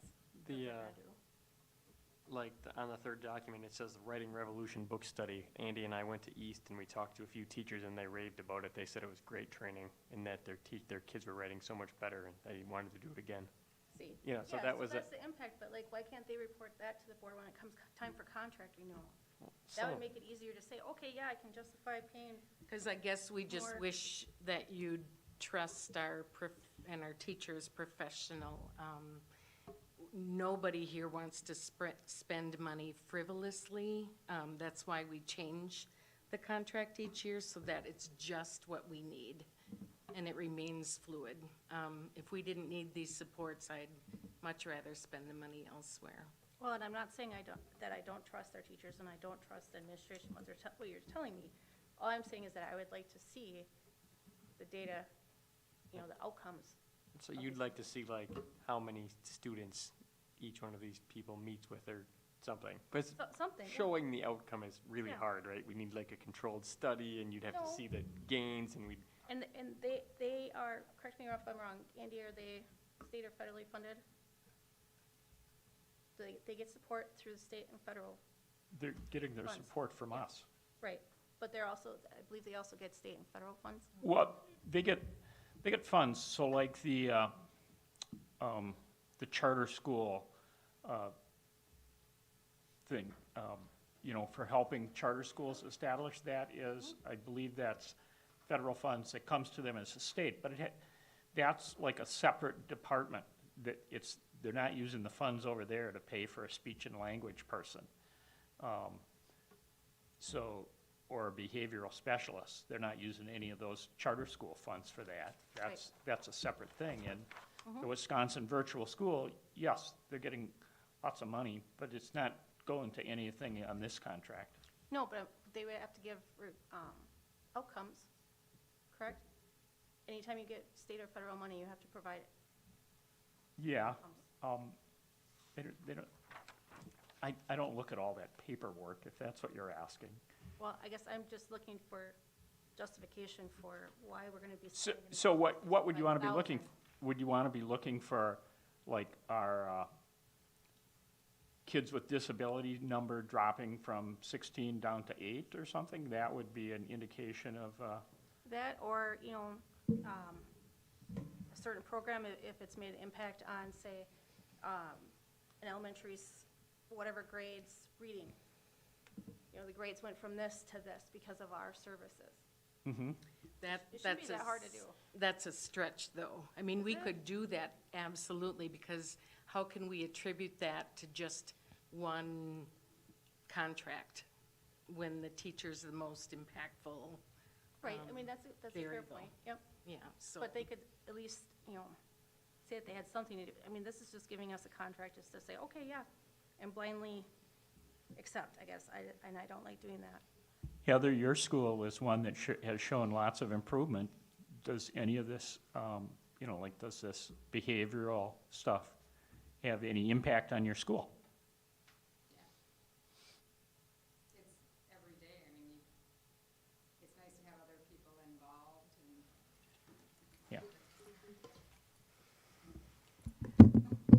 Yeah. It's just every single day there's something with mental health, and sometimes it goes unnoticed, and sometimes it gets brought to our attention. And pretty much, I mean, there's some areas that you can always use more help, but pretty much the way we have it, it's office, TLRI, counselors. Try to get it to the counselors first, and then if they can't address it, then we go right to Bree and Amanda, and we have those conversations, and it's been very, very helpful. And then we have 2 behavior sports, Emily Kazarek and Amy Reichel, and that's been very helpful with just like setting up breaks for students, but then also pushing in and trying to get into some of the classrooms, because a lot of our students just need that extra support and crave that extra support. So we've had success with all of that, and that is probably something that the elementary is missing at this time, little extra assistance or support. But mental health navigation is a lot, and it's very time consuming, and we are not experts. You need to have an expert to really get through that system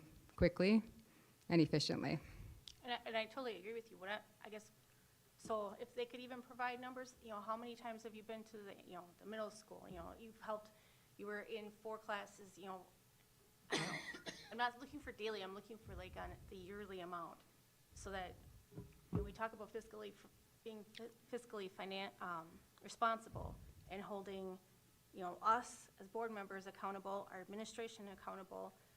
That's what we're hearing from the community.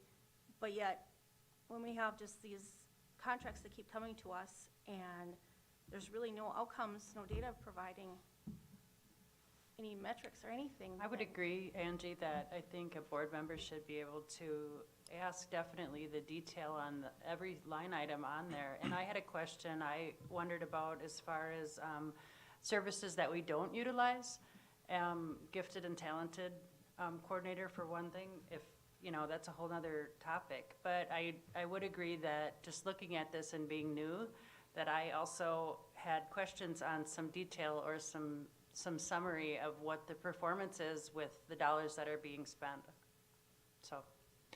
Okay, I got a signal from Mary Kay, and we've basically taken enough time on this topic at this time, unless there's anybody new who would like to talk. I would just like to ask one question, and it should be quick. We talked about if we don't utilize the full service, we don't have to pay for it. We do have new board members. If we need to, and we might have covered it, I apologize if we did already. If we need to increase from the original, does it come back to the board for approval, or what occurs in that? It does not. No, it's handled by Dr. Sprague through the people at Dorr Street.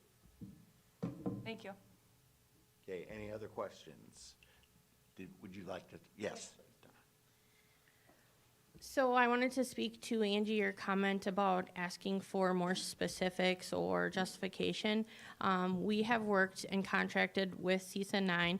Angie Pliska from CESA 9 has provided behavioral support as our system to help support our elementary system, as well as the elementary, middle school, and then middle school and high school, to help create our system for behavior. So it is a process that we're working through. She has also come to provide support for certain teachers or teams, our special education team, and then other PBIS and I guess our district PBIS team to help support in our systems, which will improve our behavior, and that's what our hope is, to improve the system to be able to support our students behaviorally. Thank you. Any other comments or questions? What is Inspire? Just says Inspire. Line number 61.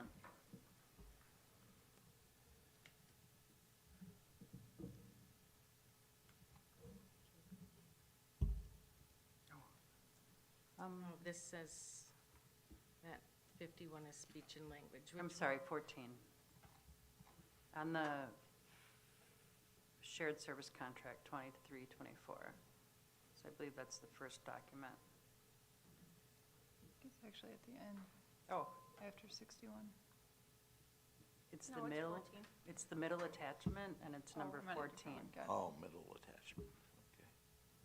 I just Googled it on CESA 9, and Inspire Growth North is the same as academic and career planning. Thank you, Donna. So it used to be called ACP, and it came out of, Rhinelander actually was the piloting district and brought it to the rest of CESA 9 districts. So counselors have students log into this program as part of their academic and career prep. In addition to Zello. I think Tate. it, Was, sorry, no, this is helpful, Donna. I'm just reading off of CESA 9's website. Platform, the students were already using Zello. So it sounds like based on CESA 9's website, that it is using the same academic career planning platform, already, which is Zello. I think it actually connects with employers in the area they can sign on to, so we're in the infancy stages of it. So if there's interest in training, then we'd have employers available to meet with the students. So. I find it interesting that we had this on the contract for $4,000, and yet it had to be Googled, Not at the elementary level. right? And yet you were the only one that Googled it. Let's not Right, get she's into a just back and faster than- forth with our elementary principal. Thank you, Don. Thank you for looking it up. Anything else?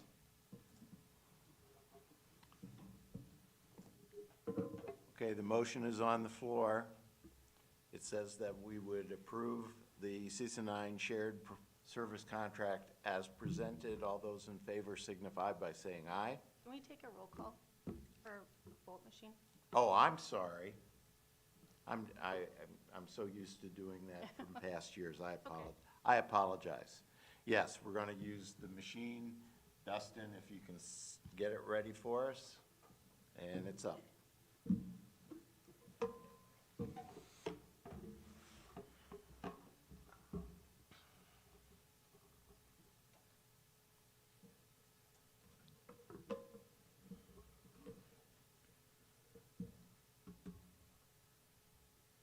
You have to ask, Oh. does anybody want to change their vote? No, I haven't seen the votes. You don't get to see them. Does anybody want to change their vote? If we're keeping score, it's 4. Hearing none, Dustin. Thank you. And it passes. We are to see consideration to approve Wisconsin Corps Inc. agreement. I move the board approve the Wisconsin Core Inc. agreement as presented. Is on the floor. Andy, any comments? Yeah, we went over this in one of the committees, and Mike made his presentation, but the Wisconsin Core is really kind of like AmeriCorps to come up and work on the trails at Neboken, and it would be really nice to get those trails whipped into shape so that it's all usable. And this is a very reasonable cost.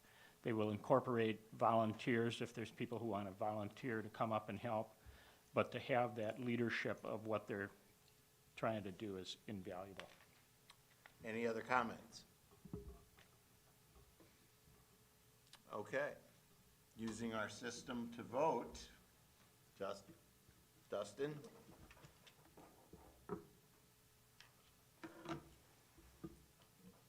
Anybody like to change their vote? Okay, Dustin? And it passes. Consideration to approve a 10-year capital improvement plan. I move the board approve the 10-year capital improvement plan as presented. Any comments or questions for Jake? Question. Jake, you had said this is just the tip of the iceberg. I just noted that central office building was not included on that document at all. No plan for central office? Yeah, that kind of speaks to the condition of the building, in my opinion of it. I don't think it's worth the penny to put into it, to be honest with you. But there's no estimated cost over 10 years of replacing that or I putting would them not, s- I would not recommend repairing that building, period. So I where would does that- recommend any facilities plan include getting administration into another building Okay. and getting rid of that office building. The warehouse needs to be saved, but that office building is not worth any dollar compared to our other projects and priorities. Okay, thanks for clarifying. Jake, just so you know, I'm going to vote to approve it. However, there are items, especially dealing with the elementary buildings, that I think as this task force goes forward, that might lower that total. That would be wonderful. Okay. Any other comments or questions? I would offer to, Danny pointed out that the middle school bathroom in that foyer area is not on here and could be. Yeah, and just to reiterate, this is a very abbreviated list. There are a few things on here that may not be directly related to safety or efficiencies, but when you look through the items, that's what a lot of them are. The big thing that this document helps me with primarily is with Fund 46. Anything on this document, then I can access Fund 46 to pay for. So this document changes a little bit, but it is not a complete list at all. I have hundreds of pages of documentation from studies and reports and everything else that is much more comprehensive, but for the purpose of this document, yeah, it's a very, very abbreviated list, but intended to kind of give you a good snapshot of exactly where we're at financially when it comes to the maintenance of these buildings. We are long behind. So just help me to understand why we would take a vote on something that's not, Fund 46 requires this to be approved by the board. If this but it's group, just an idea. I mean, So anything. it's not an inclusive list. this does not include every single maintenance thing that we need to accomplish. Okay. This allows me to use Fund 46 to accomplish any projects on this list, How much money is in Fund 46? This might help to, Thank you. like $1 million. $1 million, and he's got $6 million here, so Well, and depending on where the window bids come in, Fund 46 may be $0. So even to move with that money in 46, you have to have some sort of approval from the board. Correct, I have to have Thank the you. document approved, sorry. Okay, thank you. Nothing. Anything else? Okay, with that, we had a motion on the floor. We will use the system, and we're ready, Dustin.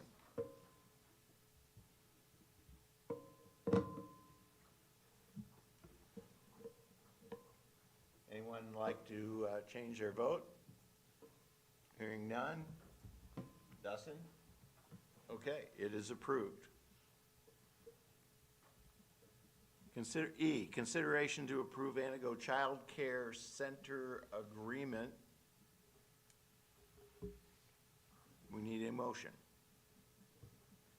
I move the board approve Antigo Child Care Center agreement as a Tier 1 partner. Would you like to comment? I would just like to say that the Antigo Child Care is very successful. They're full. Right now, I know there's at least one child in the district that can't get in, even though we're Tier 1, but they will get in next fall or whatever, correct? Yes. And, she's starting a new business there. The hardest time for any new business is the first 3 years. And I think if we have the opportunity to help this along, we're in a child care desert. If we can do something about it, we should. The other thing is, when this was approved by the board last year, We were looking at giving our teaching staff and other people who work for us the opportunity to get childcare that had not, that they were unable to get in the previous years and at a discount. Yes, and I would also note that what the Antigo Child Care Center has done through Gabby Serrano's hard work has been recognized at a state level. So I think that's important and helpful too. You talk recruitment and retention, and there's conversations with districts and child care centers across the state of Wisconsin because of the partnership, and the creativity of this partnership is pretty cool. So I want to ensure that's recognized. Did last time we could pay for it with ESSER? Is that the case again, or do we have to fund it this time? It is, and this would be the last year. Next school year, if approved tonight, would be the last time that we we'd need. have ESSER dollars, right? Any other questions or comments? Okay, seeing none. Dustin?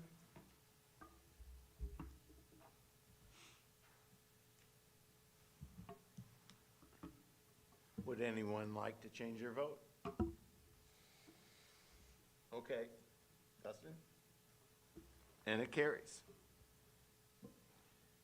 F, consideration to approve certified staff wage increase recommendation for our school year 23-24. Need a motion to talk about it on the floor. I move the board approve the certified staff wage increase recommendation for fiscal year 23-24. Katie Ann? Yes. You don't get to vote, but that was a good try. I figured you would be the best one to explain this that came to the Finance Committee. What would you like me to explain? The amount of the increase in a percentage form and the amount of money increase for staff, right. for certified, this is for certified staff. Yes, this is for certified, so this is our teaching staff and any other certified individuals in our district. So we have a lane step method that was reworked last year. So I saw no need to rework the foundation of that lane step method. Each teacher, if performing, will jump a step, and if they're at the top of that lane or at the highest step in that lane, they will then jump to the next lane. Lane 1 increases by $750 for each step. Every lane after that is $1,000 a step. And what this does is it ensures teachers will get their lane step increase plus an additional $1,200 on that base that will go on those lanes and steps. So ultimately, you're looking at like a $1,950 to a $2,200 increase, which across the board comes out to be about a 4.7%, excuse me if I believe that's right on target, 4.7% increase average for certified staff. Okay, any questions it came through finance, any questions for Katie Ann? Katie, so Pete's idea, he wanted to add the money here because it helps their pensions. Can you explain that a little bit more? Can we do that? Is it way too expensive? We don't fund, that's the state system, I know little. Yes, so what putting it on the base does is if, it's not a guaranteed required yearly cost. So just for those 27 teachers, plus the additional benefits that we would pay on that $1,000 would increase the cost of about $31,000 for that 27 certified staff per year, that it would increase every year and guaranteed. So they would get that $1,000 on the base this year, but that incurrence would be every year after, if that makes sense. And I understand, if I may, completely what Pete was saying. The one factor that did play into it too is it was the same reason we chose not to give new hires that money on their salary, so that it wasn't recurring. And as a reminder, it was only because we had ESSER dollars to give those bonuses, and only when we had to lock in a candidate or have nobody. I know that sounds kind of odd, but that's the situation we were in. And because we gave that money in the form of bonuses, and we heard from veteran staff and from the board who wanted our veteran teachers, you know, to be acknowledged for staying and be lifelong career folks in our community, that's where the idea of a bonus came from as well. Because we do have some who haven't been here 25 years who are at those same levels, right? And then they would have a different step in lane. Do you see what I'm saying, JD? Mostly. Yeah, so it would almost be like everyone would have a different step in lane, whereas it's just cleaner and kept it as one-time money.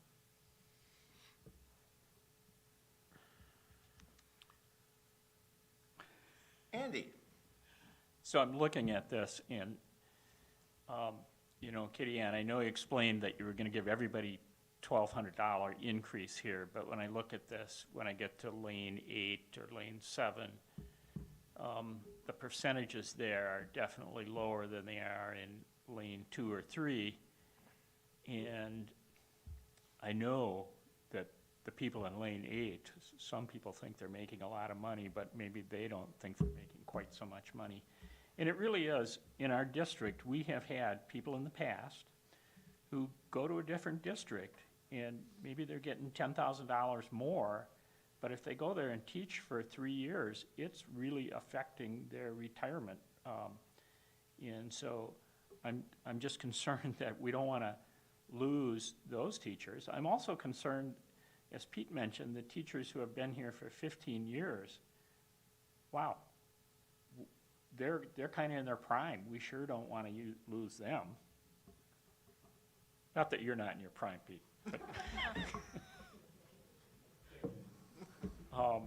But you know, certainly, you know, to have a teacher, it takes 5 years to get them going and being really efficient. So I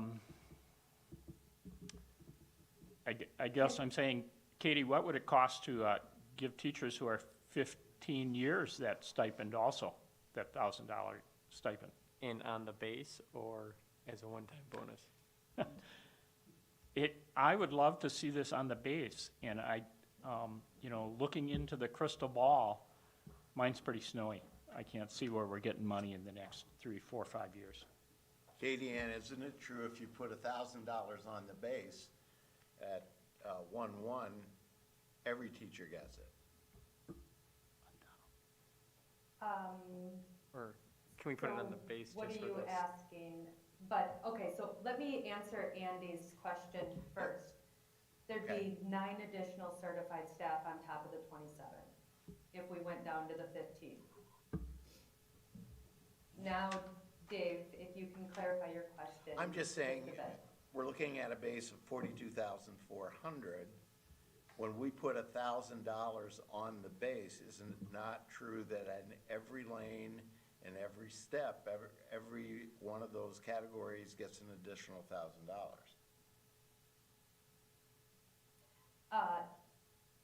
Correct. That is how I did it. I did 1,200 on the base because, and my reasoning behind that is, if you do a flat percentage across the board, it would be a lot less that we'd be able to do, and the gap between lane 1, step 1, which is our entry-level teacher, and our lane 8, step 3, which is our senior teacher, would continue to grow. And that's not necessarily a practice we want to start, is creating that gap or widening that gap. Also, keeping competitive on both ends of the scale. So if you put 1,000 on a base, yeah, we can decide to put 1,000 on any base within that scale. The question is how many teachers are at that point, and how much more is that going to place on our expense for salary and benefit? Correct. I have a question. Sure. I'm just wondering where we look, or if Katie has done this, any comparables with other districts that are comparables to us? Like where are we sitting next to our fellow districts where our teachers may be going? So when you look geographically, which is kind of what you would expect, that they would be hopping geographically close to us. Right. We fall right within the scale. That's a really big project that Melanie and Tim took on last year to really bring those wages at least to comparable. When I ran it again this year, we were right neck and neck with all of them. I know for a fact Merrill is only giving a 2% increase. I think the only one that's like similar in our district that is going above what we are is Rylander. Other than that, the other districts, I have not heard directly from Tomahawk, but WASA's at a 4.5% increase this year, and Bowler is doing a 4%, and then a stipend, a one-time stipend, so that way it's not reoccurring cost.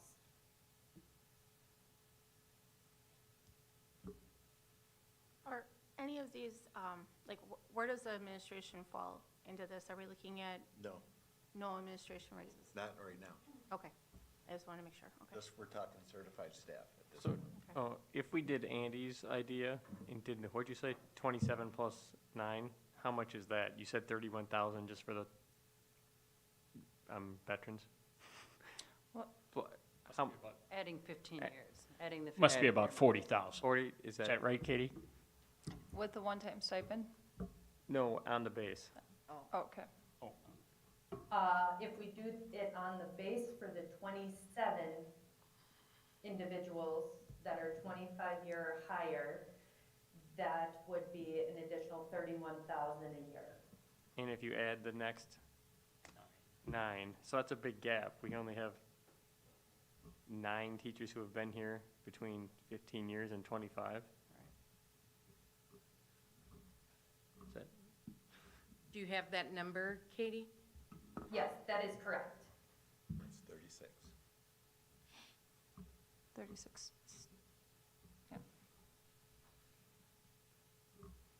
I think you should make the motion, Andy. How much extra money was it? But if you're adding it to the base, then it stays there. Correct, but we could lower it if we had no money. Couldn't give pay decreases. I don't I want to do would that. I just- The other point, and I'm going to vote yes to Katie's proposal that was run through finance. You need to understand, anytime you add money to the salary schedule, it also increases what we have to, as a school board, pay into for taxes, for going into the pension. There's all kinds of additional money that we have to do to staff benefits that cause certain staff benefits to increase. So it's not, when we add $1,200 to the base, it's not just $1,200. Katie, do you have a basic number there that the increase? 14.5% is just FICA and WRS increases. That's not any additional. I do want, Dave, do you mind if I just add a few more little points? No problem. Okay, so one thing I do want to mention, and it was approved at the last board meeting, is all certified staff that have been with us that completed their 6th year and greater get $1,000 a year that they complete with us put into an HRA that is turned over to them upon retirement age, and that's based off of WRS required retirement age, and that they've at least served 20 years with us. They get the full 100%. It scales back little by little if they haven't hit that 20-year mark. So ultimately, if you think of like a 30-year tenured teacher right now that's sitting with us, there is $24,000 in an for them upon retirement that gets turned over to them. So that's a benefit that we have on top of what we're requesting for this one-time stipend. I also want to make the case that this stipend that is being brought forward to you guys is being paid for out of ESSER. So it's, you know, to make it reoccurring, that is an option, or to put it on the base, it's, you know, anything's an option, but to understand that that then would need to be figured into the numbers of what that deficit is going to look like next year, and something we're going to have to consider. Just some little information around that. Thanks, Katie Ann. Something? Any further questions? Yeah, I just want to say I agree with Andy. I think our teachers that have been here, that are veteran and experienced teachers, are extremely valuable, and we should be treating them as such. Not that our new ones are not valuable, but the veteran teachers bring in mentoring, you know, capabilities. They're helping out the new ones learn Canva, or not Canva, Canvas. Canvas, thank you. I use Canva at work. And, you know, all the other programs that we have going on, and I think that this is kind of, I mean, I don't know, my personal opinion, I think this is kind of a slap in the face to our experienced teachers. I really do. And they're worth their weight in gold. I'll go ahead and move to amend the motion to include the extra $1,000 for veteran teachers, to their base salary. For, At what year experience? Yeah. for the, 15 years? for the 25 or the 15? I'm going to go for the 15-year. Can I just clarify something? So I know, like Pete mentioned,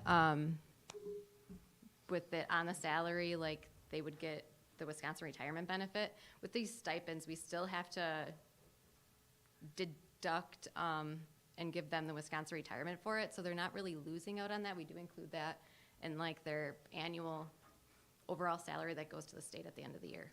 So just to clarify. And I do have concerns, Melanie and Katie. I appreciate the sentiment, but isn't it true that we'd really be creating an individual pay scale for all of these people? Because we might have someone making $51,900 who does not have 15 years. So that teacher could be on step 2, lane 3, but would get a different amount than somebody who has 15 years on that lane and step. So this really would have to go out the window. Could they just get that extra money when they get to 15 years? Well, that's kind of what the stipend was doing.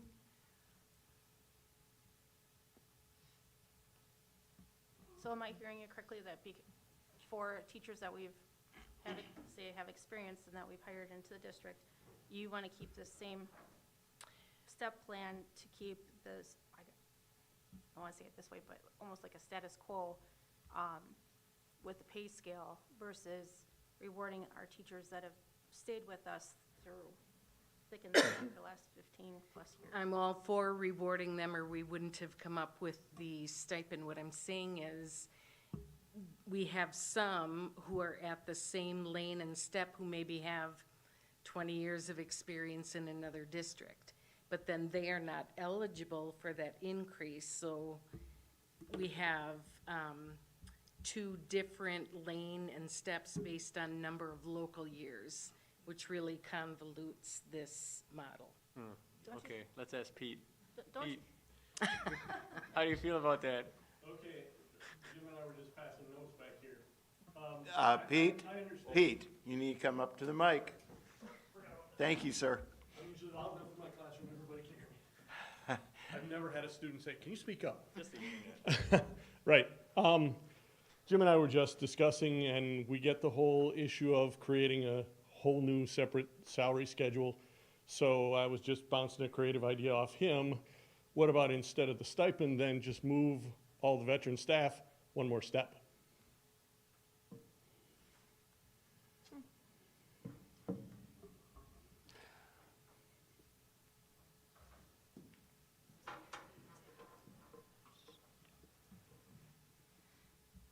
Katie Ann, you have your calculator?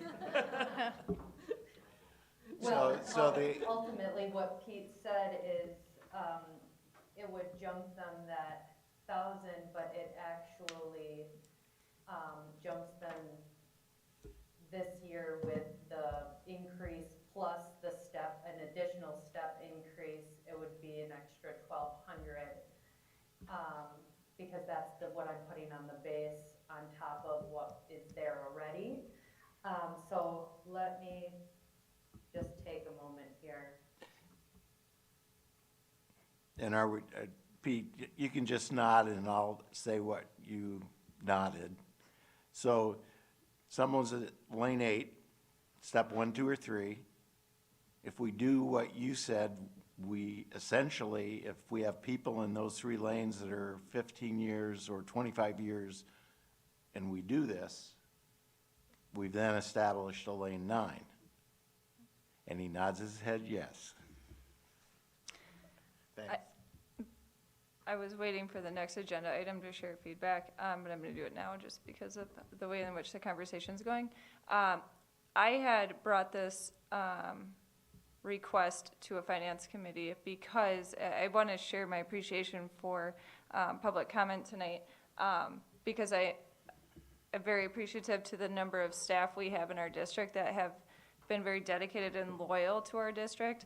And so this initiated, I think, by me asking or inquiring what about a retention bonus for staff, because I'm very well aware and fortunate in my ability to be in multiple buildings that I'm aware of the number of staff who likely could be considering or teetering on retirement. And I do share the feedback during public comment and then this conversation that it does feel that we've overlooked the importance of the longevity our staff have provided in their loyalty to our district out of necessity of needing to recruit and hire to fill positions. And so this was really brought forth because I wanted to ensure that the impressive list of staff that have been here feel and recognize that they're appreciated.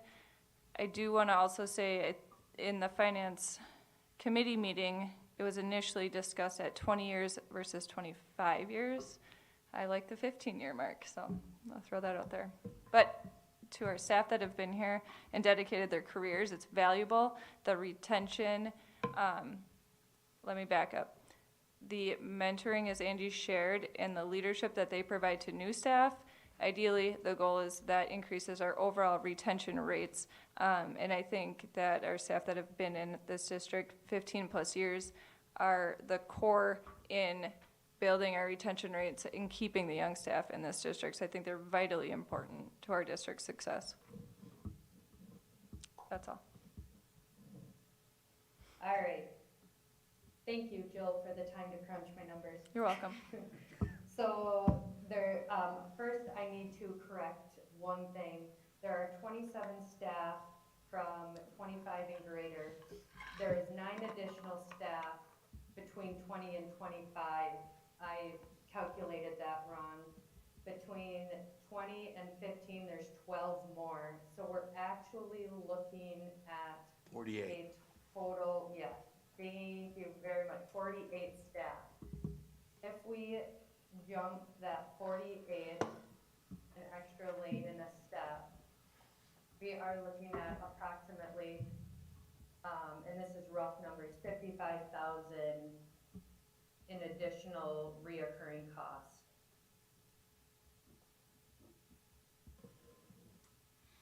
And if we do it with a stipend, we're talking ESSER funds, correct? One time, yep. Okay. Any other questions? How was the $1,000 figure come up with? That was presented by Katie Ann at the meeting, but if it's going to be a stipend, we should talk about that at the next item on the agenda. Okay. I just want to say that in the strategic planning sessions held last summer, the pay, I don't know if discrepancy is the right word, but with our senior staff was a major pain point. And this is our opportunity to remedy that somewhat. So I think that it would be a very strong statement either way, yes or no, to our staff. Any other comments? What is on the floor is Katie's original recommendation with a 4.7% increase. Actually, Andy made a No. amendment. I amended the motion. To what? I'm sorry, I did not hear it. What was the amendment? Would you read that back, Kate? To include an extra $1,000 for veterans and move veteran staff one more step. Apologize. I missed that. Is it to add the 1,000, or was it just to move the step? Or did you make the motion before there was the idea? I made the motion before that move one step idea. Can we, I made the motion for Okay, so staff of there is, 15 years or no more. Yeah, that's before I knew that there was 12 more of them.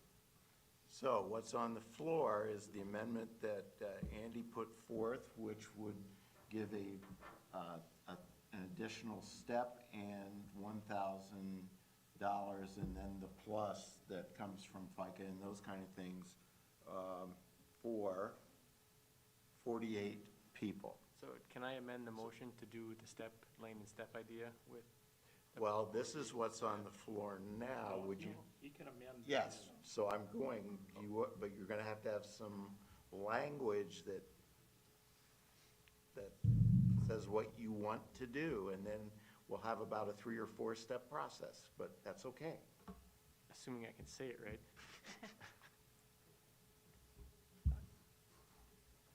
Mary Kay, I want to use the base motion plus jump an extra lane and step for staff that has been here more than 15 years. Do I need more? Just clarification, Katie, Yes, when you figured the 55,000, you were just moving them a lane, not a step in a lane, correct? correct. If the language can say another step, if they're at the top of a lane, they will automatically go to the next lane. So just to move them an additional step from what is being proposed, it will do exactly what your hope is. Okay, an additional step. That's what I said all along, right? Right. Okay. Additional step for staff 15 years or longer? Yes. Okay. Now, any other, So I just want to be clear, it's JD's amendment eliminates my amendment and puts in his own wording. Is that correct? what was, you want to just read back Andy's, so we Andy, hear it did again? yours include the additional step or just the additional? Didn't say anything about steps. Okay, I had that. That was the next thing. So yours was to include an wanna extra withdraw your motion? $1,000 for the veteran teachers Over 15 years. over 15 years. Don't we have to vote on Or every you want to amendment? wait? Why don't you No, wait till we I'm see not what gonna happens withdraw with it. that? I'm not Okay, gonna withdraw it. so I'm we- just saying that as his passes, it Yeah. gets rid of mine. Okay, so, Mary Kay, please read back JD's motion, and then we will vote on it. He made a motion to Move one additional step for staff employed 15 years or longer. And so we're clear. In addition to the original recommendation. Right, and this is using Fund 10 money. Okay, You want that included? well, that's just automatic. I was just clarifying. Okay. Mr. Racine, if you'll set up the thing, okay. So this is just a vote on the, This is a vote on JD's amendment. yes or no, or to accept the amendment? Yes is an accept of the amendment, no is against the amendment. Okay, everybody's in. Anybody want to change? If not, bring it up.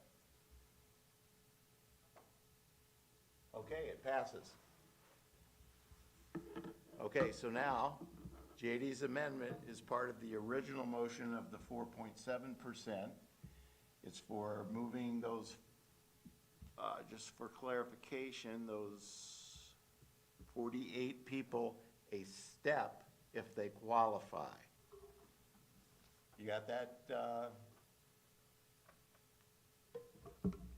Katie? Yes, Katie Ann? that, Yeah, see, that makes sense. that was close. So what would happen is those additional 48 or teachers that have 15 or greater years of service in our district would then jump 2 steps.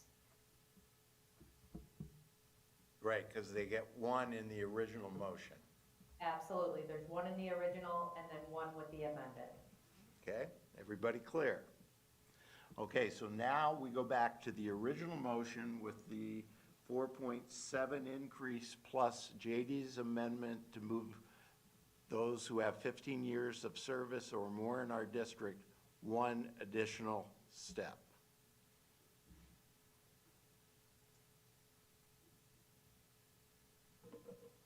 Okay, any questions? I have a question. Okay, Sorry. that's all right. Do they take that bump every year then? Once An it's, additional step or just this year?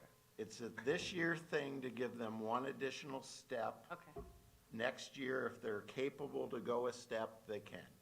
on regular performance measure? Correct. Okay, thank you. But they are permanently up there. Wherever they're at, yeah. Yeah, it's a permanent two-step movement for, This year. yes, for just this year, for those 48. So if they're at step 2, they go down to 3 under the normal 4.7 and then go across, correct, Katie Ann? If they're in step 3, They go to, yeah, if they're in step 3, then they would go to the next lane, step 1. okay, so everybody's clear. Thank you. And I believe that was Bobby. She's the only one that I can't see on the screen when I see you guys right now. So, just to And Bobby's clarify, smiling big time. Every year, I bring a proposal to the board on if it's a lane, a step, or how that goes. The norm is teachers will go one step, and once at the top of that lane, they go to the bottom of the next lane, which is the next tier. Right, I just wanted to clarify that that extra bump wasn't happening over and over. Nope, that would have to come to the board every year if Right. we want to continue it, Okay. correct? Okay, any further discussion? Hearing none? Dustin?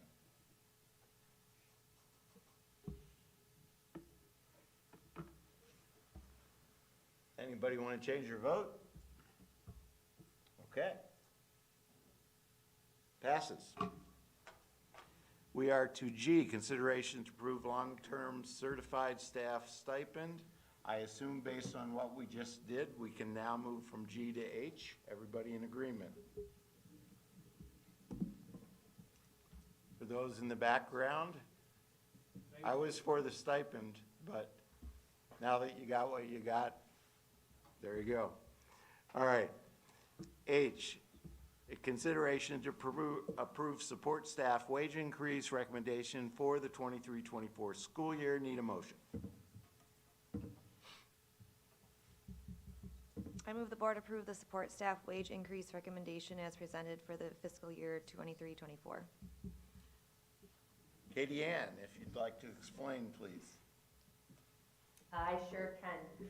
So, similar to the certified staff, I took a look at what an total increase would look like on the support staff scale, and to kind of keep it at a similar percentage, understanding that support staff are paid hourly, certified are by contract. Our support staff, I'm recommending a $1 on the base across the board for all support staff at an average total increase of 5.07%.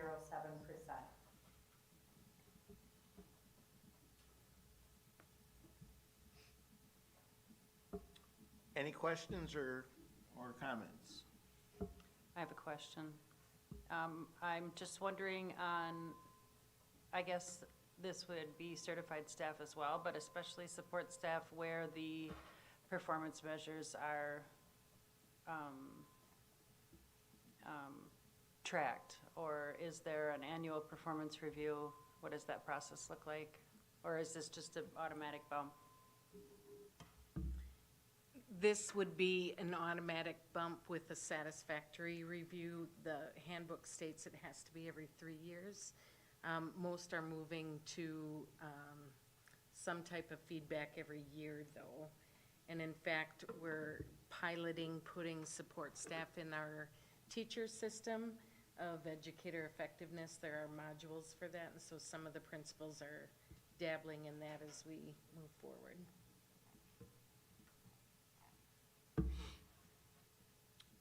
Any other questions or comments? Okay, Dustin. There's a motion on the floor, and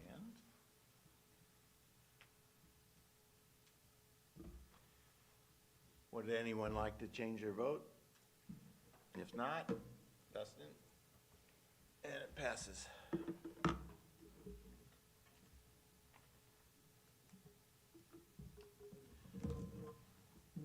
Okay, we are at I, consideration to approve 7 Mindsets license renewal, social emotional learning curriculum K-12.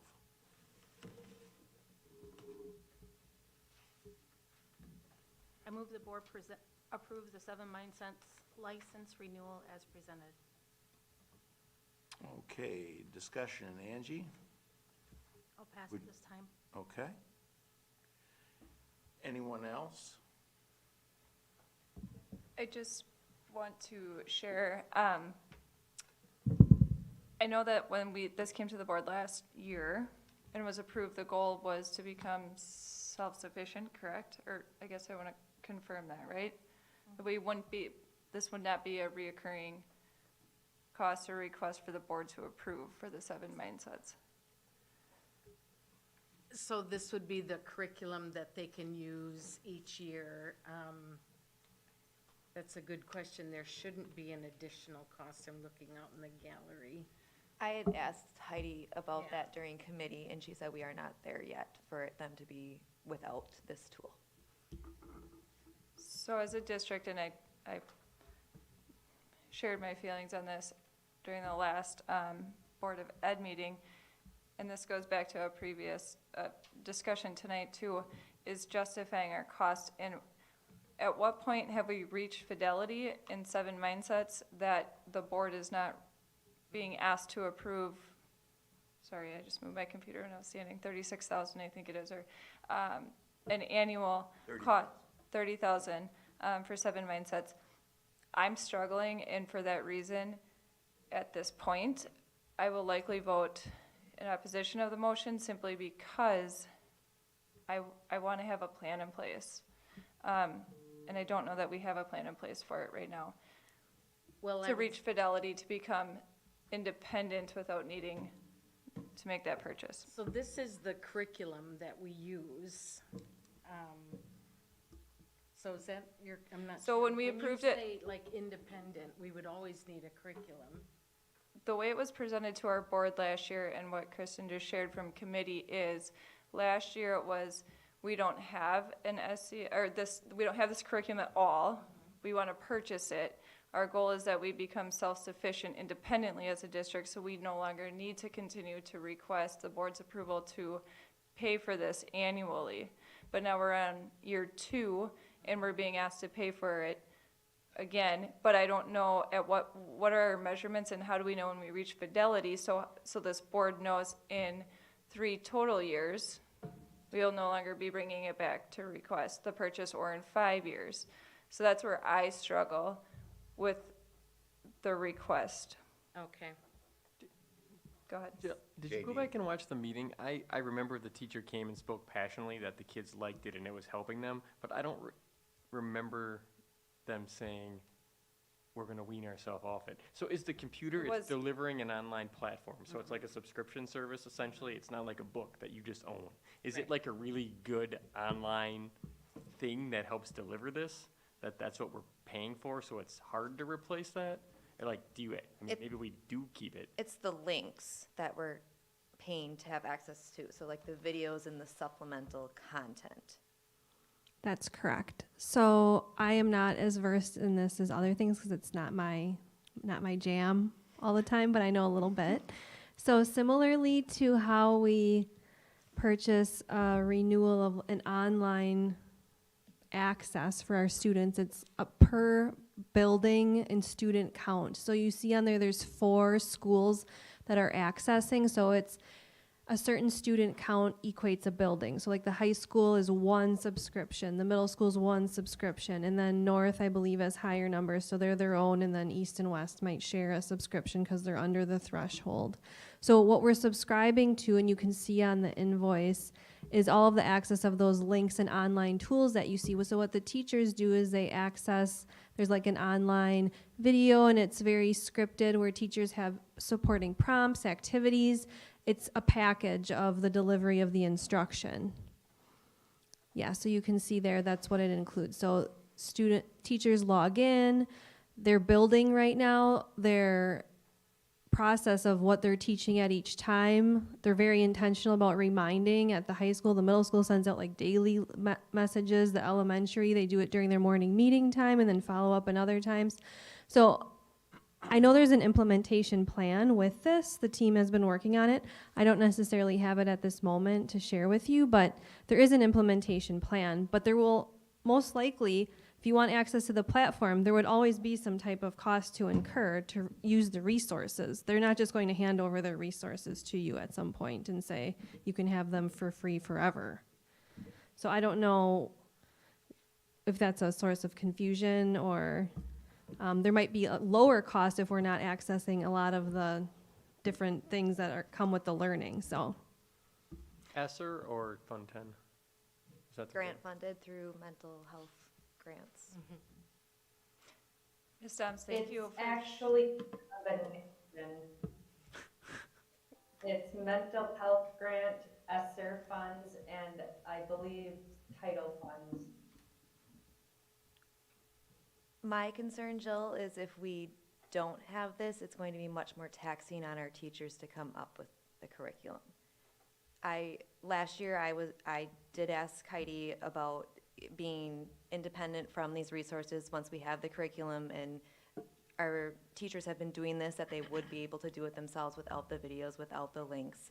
And then I touched base with her at committee, and she said, no, we're not there yet. And I confirmed with Julie about the additional workload on our teachers to have this, and they assured me that with this tool, it's not any more taxing on our teachers.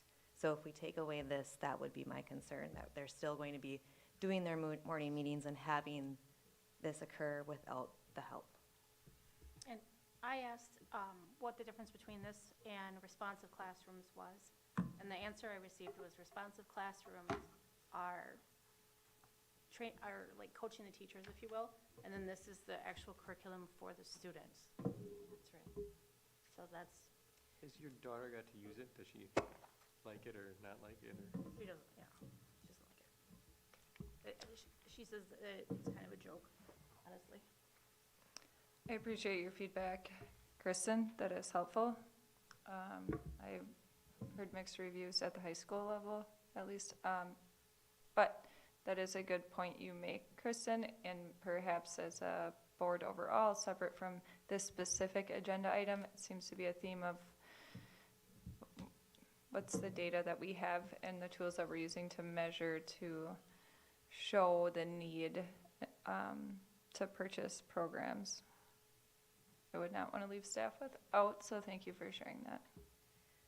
So over the year in our committee, we've looked at behaviors, and they are definitely at a rise third quarter.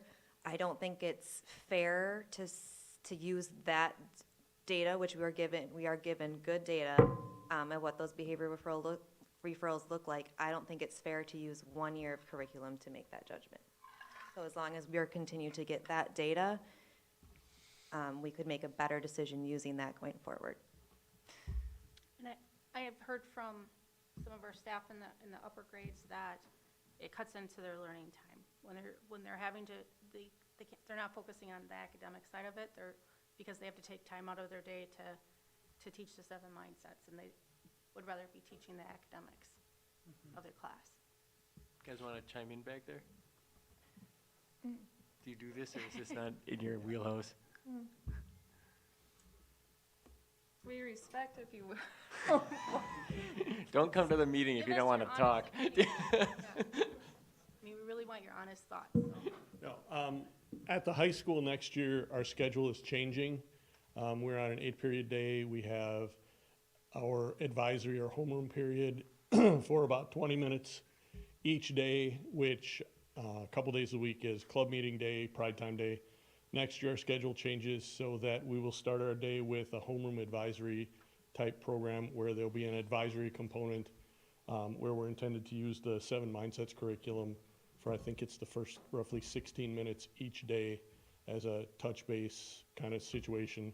And then from that, we'll go into the pride time portion, which is the academic part where students can sign up to go get extra help from specific teachers. So that's the plan for next year. How it's actually going to work, I can't answer that because, again, we haven't done that part yet. So. Does it seem like a worthwhile thing to be doing to you? Even if kids don't like it, you think they get something out of it, or is that a... It depends on the day, and it depends on the kids, and it depends on this, phase of the moon. There are some topics that the kids will look at you and say, this is dumb. There are other topics that sometimes you think, well, this is kind of but the kids really get into and have conversations. So a lot of it has to do with the demographics of your homeroom and advisory. I push my advisory to try to step up, and I ask kids to lead the lessons because I think they are a little more invested if their peers are leading it instead of me. And I found that really works. Took me a while to get there. Took a while to push a few kids out of their comfort zone to be willing to do it. And I'm not sure that all of the other staff are at that point with their homerooms yet, because I certainly wasn't there last year at all. So. I can't even remember. Did we have the same homeroom all 4 years? 3 years? 5 years now? JD, sorry, it was so long ago, I don't remember. I mean, now we have a mixed population. So I have 8th through 12th graders. And so as an 8th grader, they will stay with me until either they graduate or I do. So that way the students have the same connection at least once a day for the 5 years that they're in this building. Thank you. I just want to confirm, we're always going to need to purchase a supplemental material. Yes. Or we're still unsure. That's really, and I agree with you, I want to go also back that looking at 1 year behavioral data is not enough specific to just this curriculum. Amy.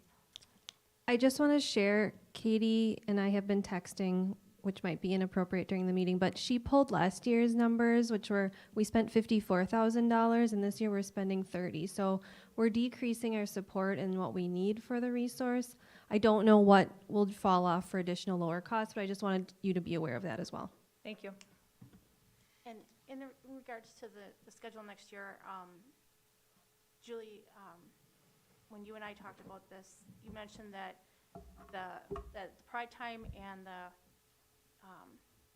Advisory? thank you, advisory time could be used for students that need additional help and tutoring from, teachers and stuff. So if they're having to come in during the advisory time and have to watch these videos, that's cutting into their help time with the teachers on the academic side.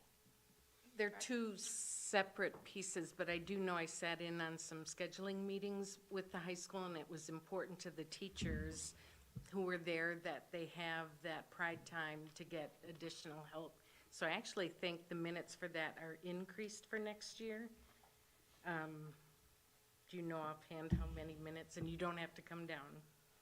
I believe each class period is adding 2 minutes, but the Pride Time has gone from, students right now can sign up for 2 days a week, and with this program, they'll be able to sign up for 5 days a week. Thank you.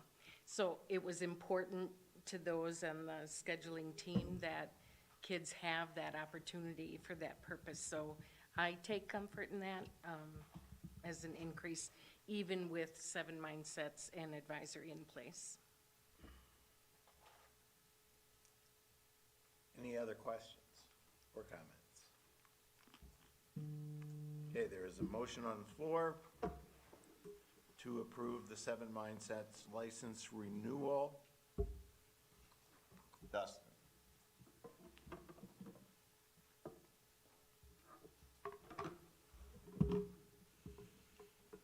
Anyone like to change their vote?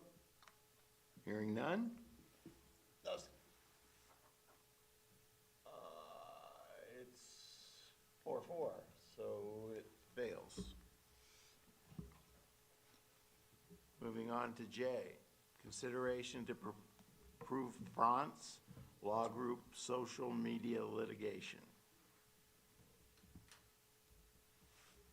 I move the board approve joining the Frantz Law Group social media litigation. Any questions or comments? This was brought to the Pupil Services Committee. It's much like the Jewel litigation that we just left. There doesn't seem to be any downside, as we only pay if they are successful. Any other comments? Hearing none? Dustin.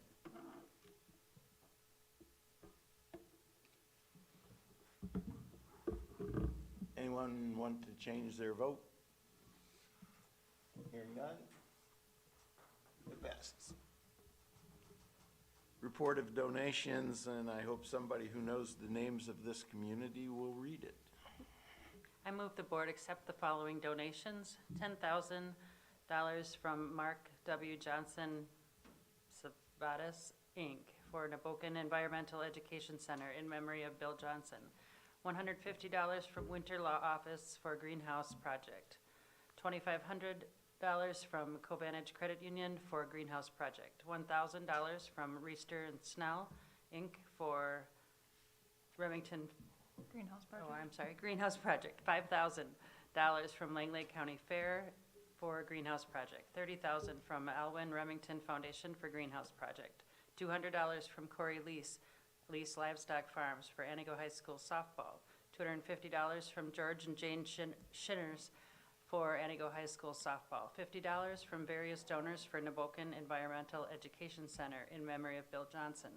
$500 from Wisconsin Potato and Vegetable Growers Association, Inc. for Greenhouse Project. $165 from various donors for Neboken Environmental Education Center in memory of Bill Johnson. $1,000 from Quinlan's Equipment for Greenhouse Project, and $15,000 from the Alwyn Remington Foundation for the Clara R. McKenna Aquatic Center, water slide, and deck furniture.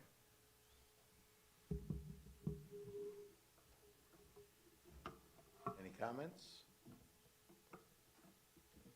Okay, Dustin.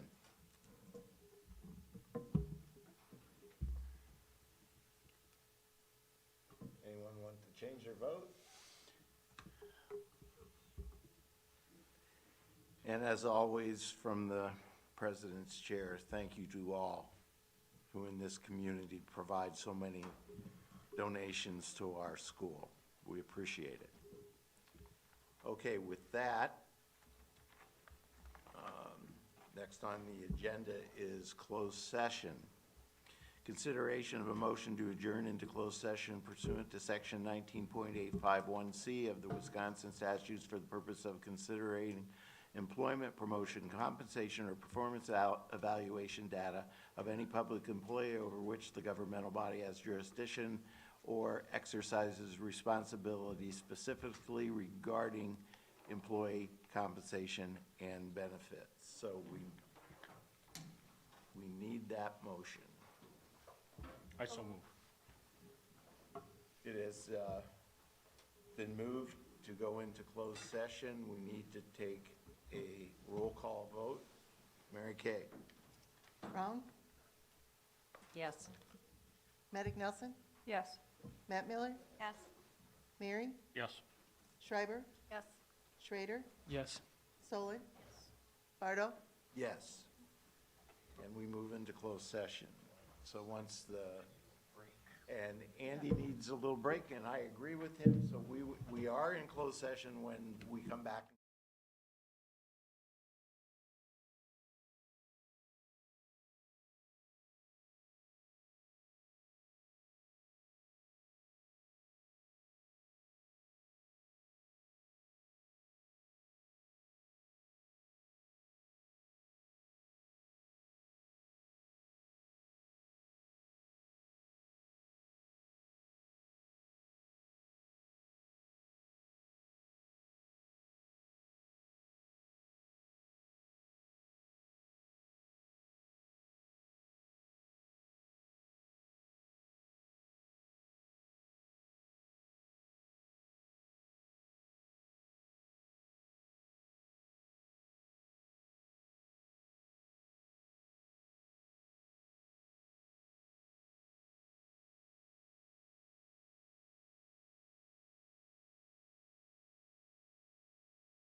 board has come out of closed session. The board denied the motion in closed session by a vote of 1 to 7. We need a motion to adjourn. So moved.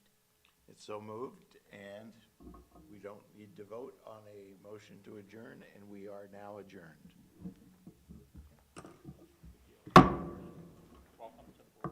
brought us in. Take us out.